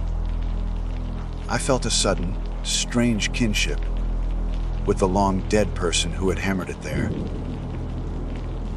They must have heard the knocks too. The next hour was a new kind of torment. The previous boredom was gone, replaced by a hyper-vigilant anxiety. Every creak of the old building, every rustle of leaves in the wind outside, sent a jolt through my system. I busied myself with meaningless tasks, wiping down an already spotless counter, rearranging the salt and pepper shakers. Anything to keep my hands moving and my mind from spiraling. I noticed how full the salt shakers were, and for a moment, I thought of Rule 57A, never take salt out of the diner. Salt, another ancient ward against evil, a symbol of purity. This place wasn't just a diner. It was a fortress, armed with the superstitions of generations. It was just after 4 a.m. when the headlights appeared. Two perfect circles of white emerging from the oppressive darkness of the highway. They slowed, turning into the parking lot. My relief at the prospect of a human customer was immediately crushed by a wave of dread. I watched as a car, a long, black sedan that looked decades old, that was immaculately preserved, rolled to a silent stop. The driver's door opened and a man stepped out. He was tall and unnaturally thin, dressed in a dark, old-fashioned suit that seemed to absorb the already faint light. He moved with a stiff, deliberate grace, his feet making no sound on the gravel as he approached the diner. The bell above the door tinkled, a cheerful, incongruous sound in the tense silence. He slid onto a stool at the counter, not in one of the more comfortable booths. He placed his hands, pale and slender, on the formica. He didn't look at the menu hanging on the wall. His eyes, dark and empty, found mine. "Good morning," I managed, my voice sounding strained. "Coffee?" "No," he said. His voice was flat, devoid of any accent or emotion. "I will have a slice of the apple pie." The words hit me like a physical blow. Rule 3. If a man in an old-fashioned, dark suit comes in orders a slice of apple pie, you must serve it to him with a glass of water, not coffee. My mind raced. This was it. This was a test. "Of course," I said, trying to keep my voice steady. "And to drink?" I had to be sure. "Water?" he confirmed, his gaze unwavering. "No ice." I turned away, my back to him. And the feeling of his eyes on me was like a physical weight. I took a deep breath. My hands shook as I cut a slice of pie from the dish under the glass dome. It looked so normal, so mundane. I placed it on a plate and filled a glass with water from the tap. When I turned back, he hadn't moved a muscle. He was like a photograph. I set the plate and glass down in front of him. "Here you go." He didn't reply. He simply picked up his fork and began to eat. He ate with a strange, precise economy of motion, never taking his eyes off his plate. The diner was silent save for the soft, wet sound of him eating and the faint crackle of the radio from the kitchen. I stood behind the counter, pretending to wipe down the espresso machine, my entire being focused on the man. The air was thick with a tension that felt ancient and unknowable. When he was finished, he set the fork down neatly on the empty plate. He reached into his suit jacket and produced a single coin, placing it on the counter. It was a silver dollar, large and heavy, gleaming under the fluorescent lights. It wasn't a modern presidential dollar. It looked like an old Morgan or piece dollar, something minted a century ago. "That should cover it," he said, his voice as empty as before. He stood, turned, and walked out. The bell tinkled his departure. I watched as his vintage car started without a sound and pulled back onto the highway. its red taillights shrinking into the darkness until they were gone. I was alone again, my heart pounding a frantic rhythm against my ribs. I stared at the silver dollar. It was real. I picked it up. It was colder than it should have been. A deep, unnatural cold that seemed to leach the warmth from my fingertips. I remembered the rest of the rule. Do not put the coin in the register. Place it in the small wooden box under the counter. My hands trembling, I knelt and found the box. It was simple, unadorned, made of dark wood. The lid wasn't locked. I slid it open. Inside, nestled on a bed of worn red velvet, were dozens of other silver dollars. Some were tarnished to a near black. Others still held a faint luster, but they were all the same type of old, heavy coin. A cold dread washed over me. This wasn't a new rule. This transaction had been happening for years. Decades, maybe. How many night shift workers had stood where I stood, serving pie to that thing? I dropped the new coin in with the others and slid the box shut. I needed to get a grip. The sun would be up soon. I just had to make it to sunrise. That's when the lights flickered.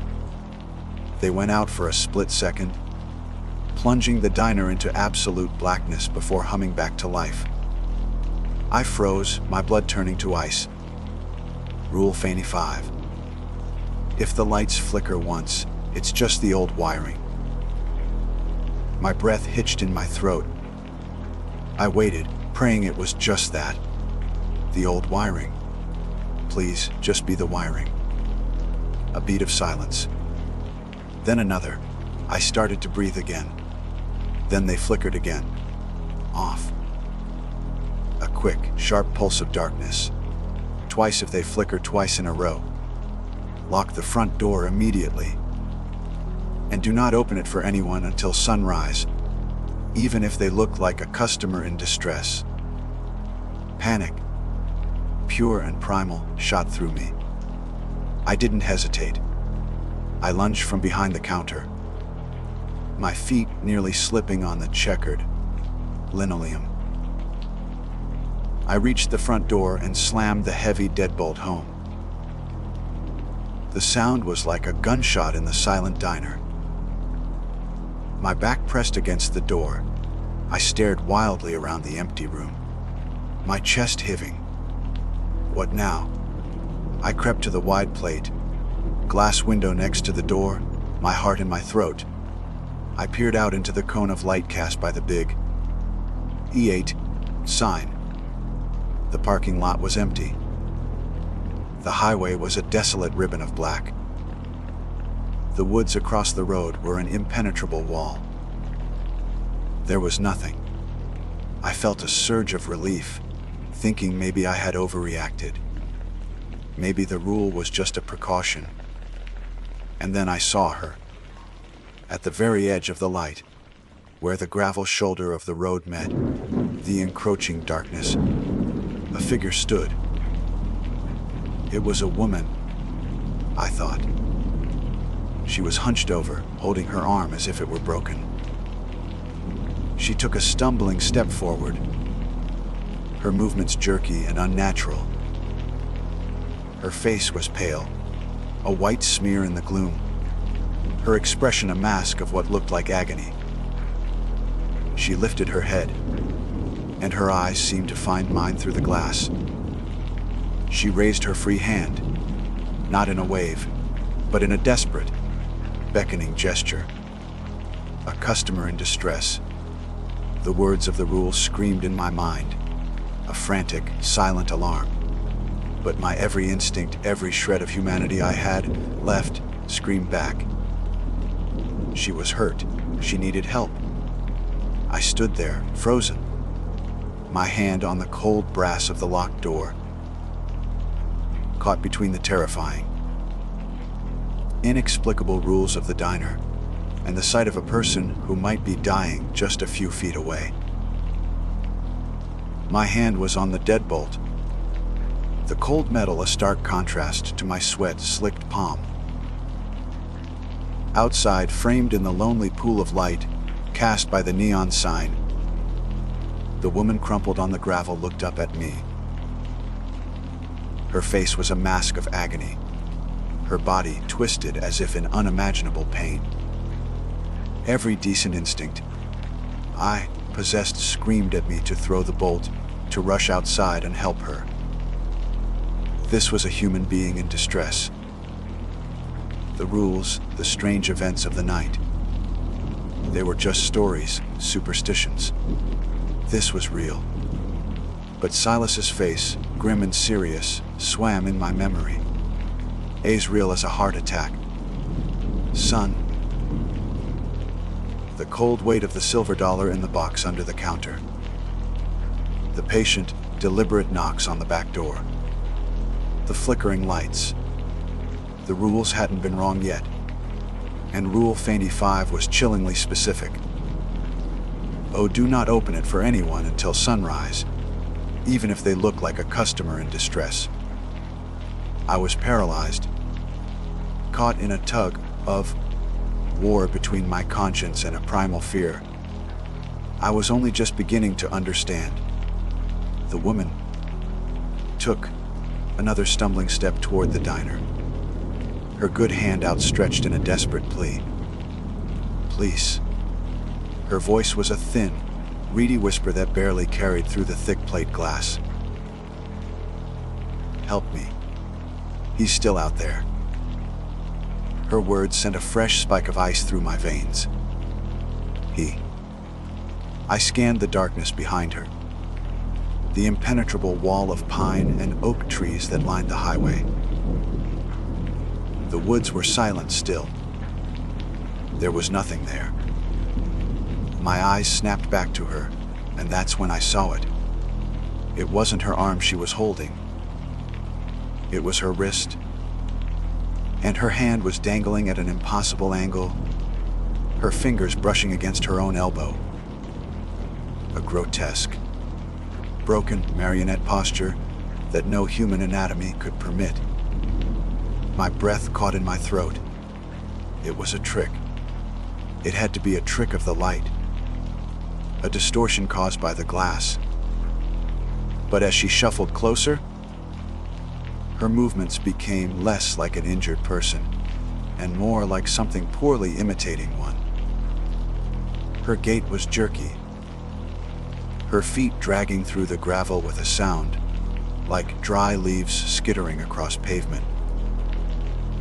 She reached the window, pressing her face against the glass. Now only inches away, I could see her clearly. Her skin was waxy and pale, stretched tight over her skull. Her eyes, which had seemed wide with pain from a distance, were black, bottomless pits, devoid of any light or emotion. The expression of agony was a painted-on mask, and the paint was cracking. Let me in, she rasped, the sound no longer a whisper, but a dry, guttural command. Her free hand came up and flattened against the glass. It wasn't a plea anymore. It was a demand. I stumbled back from the door, a strangled gasp escaping my lips. My decision was made. The rules were not superstitions. They were armor. This diner, with its salt shakers and its horseshoe, was a fortress, and I had just been ordered to man the walls. I shook my head, my whole body trembling, and mouthed the word, "No." For a moment, she just stared, her black eyes fixed on mine. Then, the mask of pain on her face didn't just crack. It melted. Her features seemed to slide, to lose their cohesion. The corners of her mouth stretched impossibly wide, pulling back from gums that were black and rotten. Her jaw unhinged with a series of wet, popping sounds. opening far wider than any humans could. A shriek tore from her throat, a sound of grinding metal and tearing flesh that vibrated through the soles of my feet. It was a sound of pure, undiluted hatred. She slammed her misshapen hand against the glass, not with a fleshy thud, but with a sharp crack like stone hitting stone.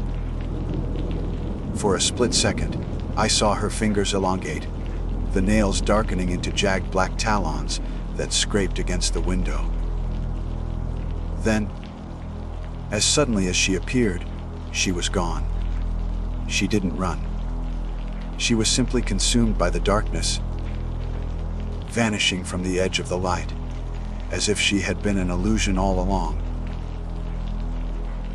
I was left alone in the ringing silence, my back pressed hard against the cool vinyl of a booth, my lungs burning. The only sounds were the frantic thumping of my own heart and the low hum of the coolers. I stared at the window, half expecting to see a crack in the glass, but it was pristine. There was no evidence she had ever been there. My legs felt like water, but I forced myself to move. I did a slow, terrified circuit of the dining room, peering out each window into the oppressive, watchful night. Nothing. The parking lot was empty. The highway was a desolate ribbon of asphalt. The only movement was the gentle sway of the pine trees in the slight breeze.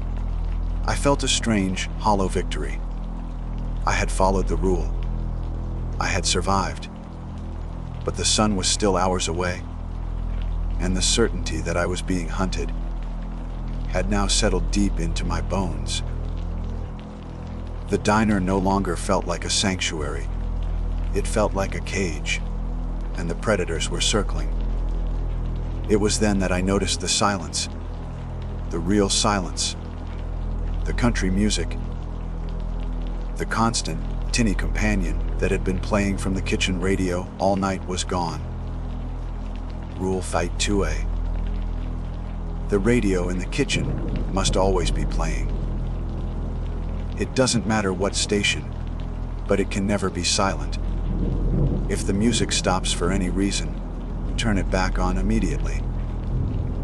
A new, cold dread washed over me, eclipsing the terror of the woman at the window. The kitchen. I had to go back into the kitchen. The short walk from the dining area, past the counter, and through the swinging door, suddenly felt like a journey across a vast, dangerous plain. Every shadow seemed to stretch and writhe in my peripheral vision. The mundane shapes of the coffee makers and milkshake machines took on monstrous silhouettes. I pushed through the door into the kitchen's sterile, fluorescent glare. The little silver radio on the steel prep table was dead. I reached for it, my hand shaking so badly it took me 2 tries to grab the dial. I twisted it frantically. Nothing but static. A harsh, whispering sound that seemed to mock the silence. I kept turning, past dead air, past more static, until finally, I found a voice. It was a late night preacher, his voice a low, passionate rumble, talking about fire and damnation. It wasn't music, but it wasn't silence. It would have to do. Relief washed over me, so potent it almost brought me to my knees. I leaned against the counter, taking a deep, shuddering breath. I had done it. I had followed the rules. That's when I heard it. It was a soft sound coming from behind me, a faint, wet, scraping noise.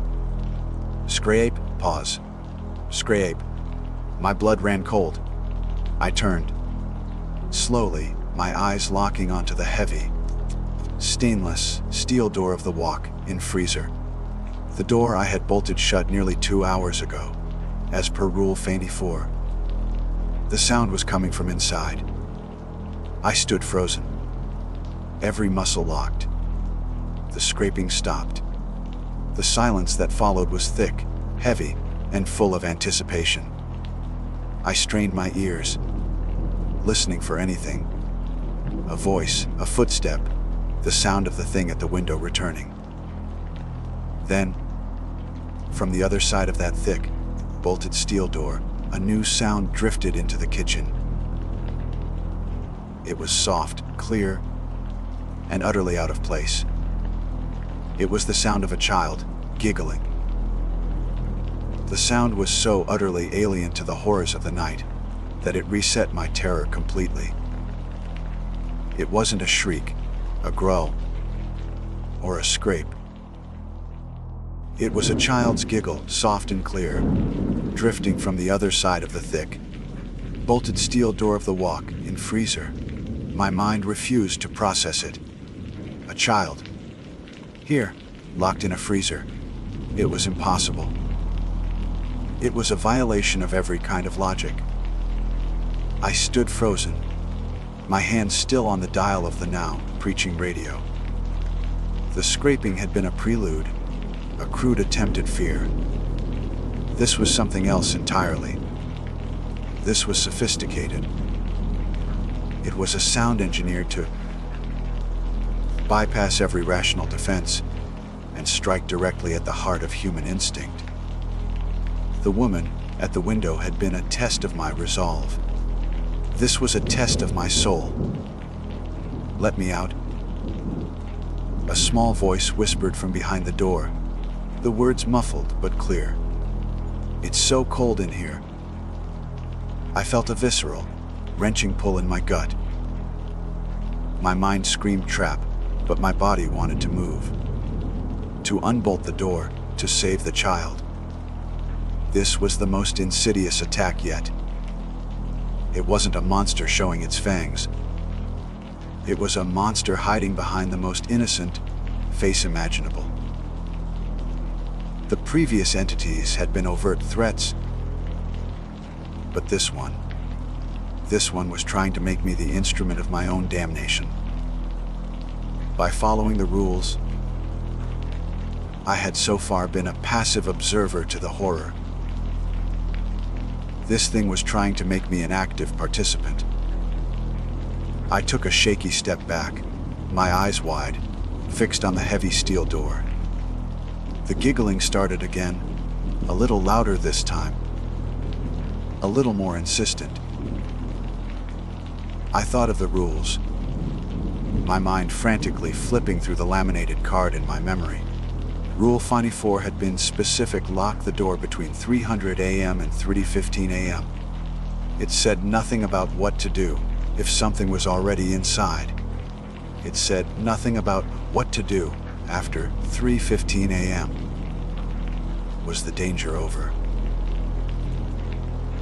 Or was the rule simply to ensure the thing was trapped inside with me for the rest of the night?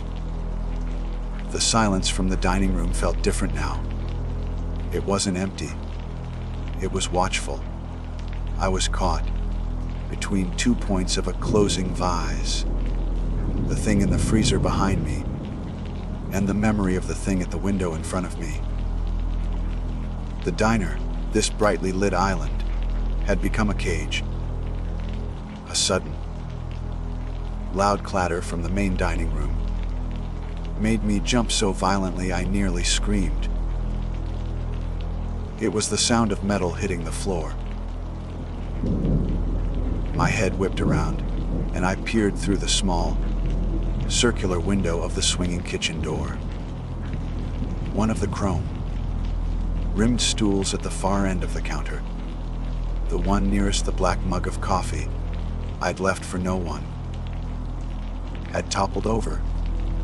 It lay on its side on the checkered floor, rocking slightly. No one had touched it. That was it.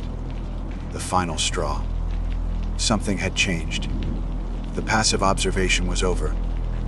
The barrier, whatever it was, felt thinner.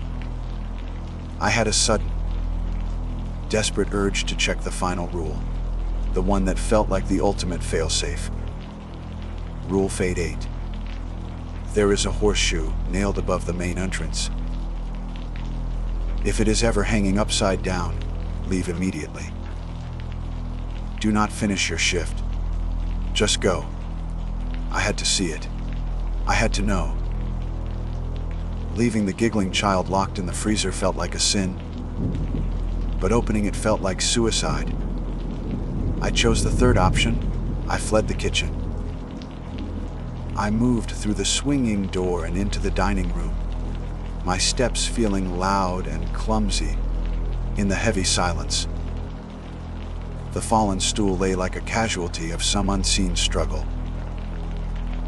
The black mug of coffee was still there, untouched, its contents now cold. My eyes were locked on the front door at the far end of the room. The walk towards it was the longest of my life. Every shadow seemed to writhe. The red vinyl of the booths looked like drying blood in the humming fluorescent light. The air was thick, electric, buzzing with a malevolent energy that made the hairs on my arms stand on end. I could feel unseen eyes following my every step. I reached the door, my breath coming in ragged, shallow gasps. I didn't look out the window. I didn't want to know what might be waiting in the darkness. My gaze traveled upwards to the space above the doorframe, where Silas had pointed out the old, rusty horseshoe. It was hanging upside down. The U shape that was meant to catch luck and ward off evil was inverted, spilling its unseen contents onto the floor.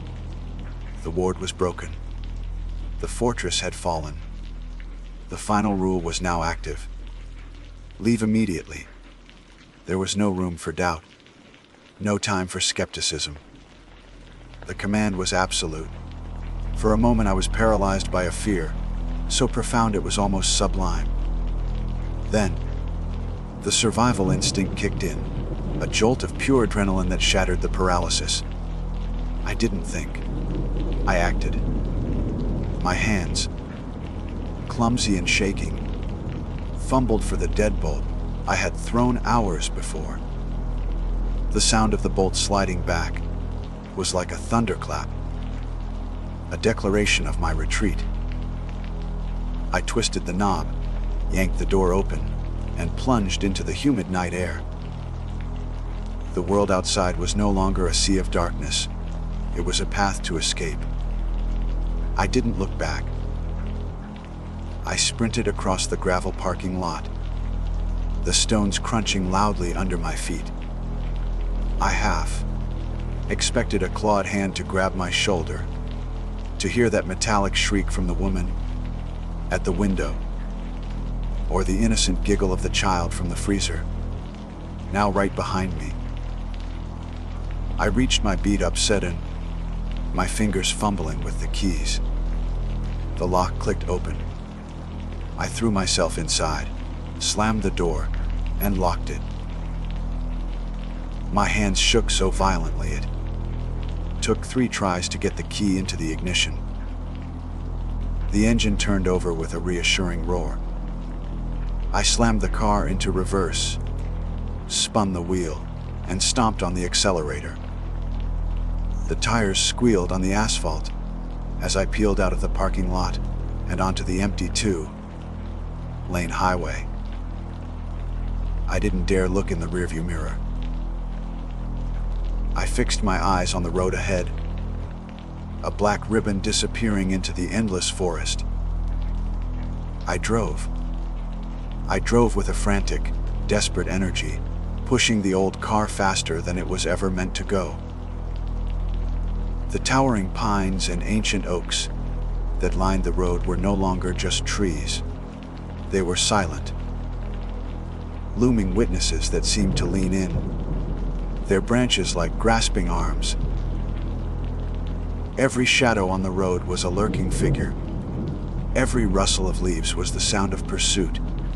I don't know how long I drove. An hour, maybe two. I just drove south, away from that place, my knuckles white on the steering wheel, my heart a frantic drum against my ribs. Then I saw it. A faint, pale line of gray on the eastern horizon. As the sky slowly brightened from black to charcoal to a soft, bruised purple, the terror began to recede, replaced by a hollow, trembling exhaustion. The sun rose, casting long shadows across the road and painting the Arkansas landscape in the gentle colors of a new day. It was over. I had survived the night. I am writing this from a motel room 2 states away. I never went back. I didn't call Silas. I left everything I owned in that small apartment I had rented. It doesn't matter. None of it does. I have a little money, enough to keep moving. I know I can never stop. Because I followed the rules, I survived. But I also know what happens when the rules fail. I saw the horseshoe. The protection is gone.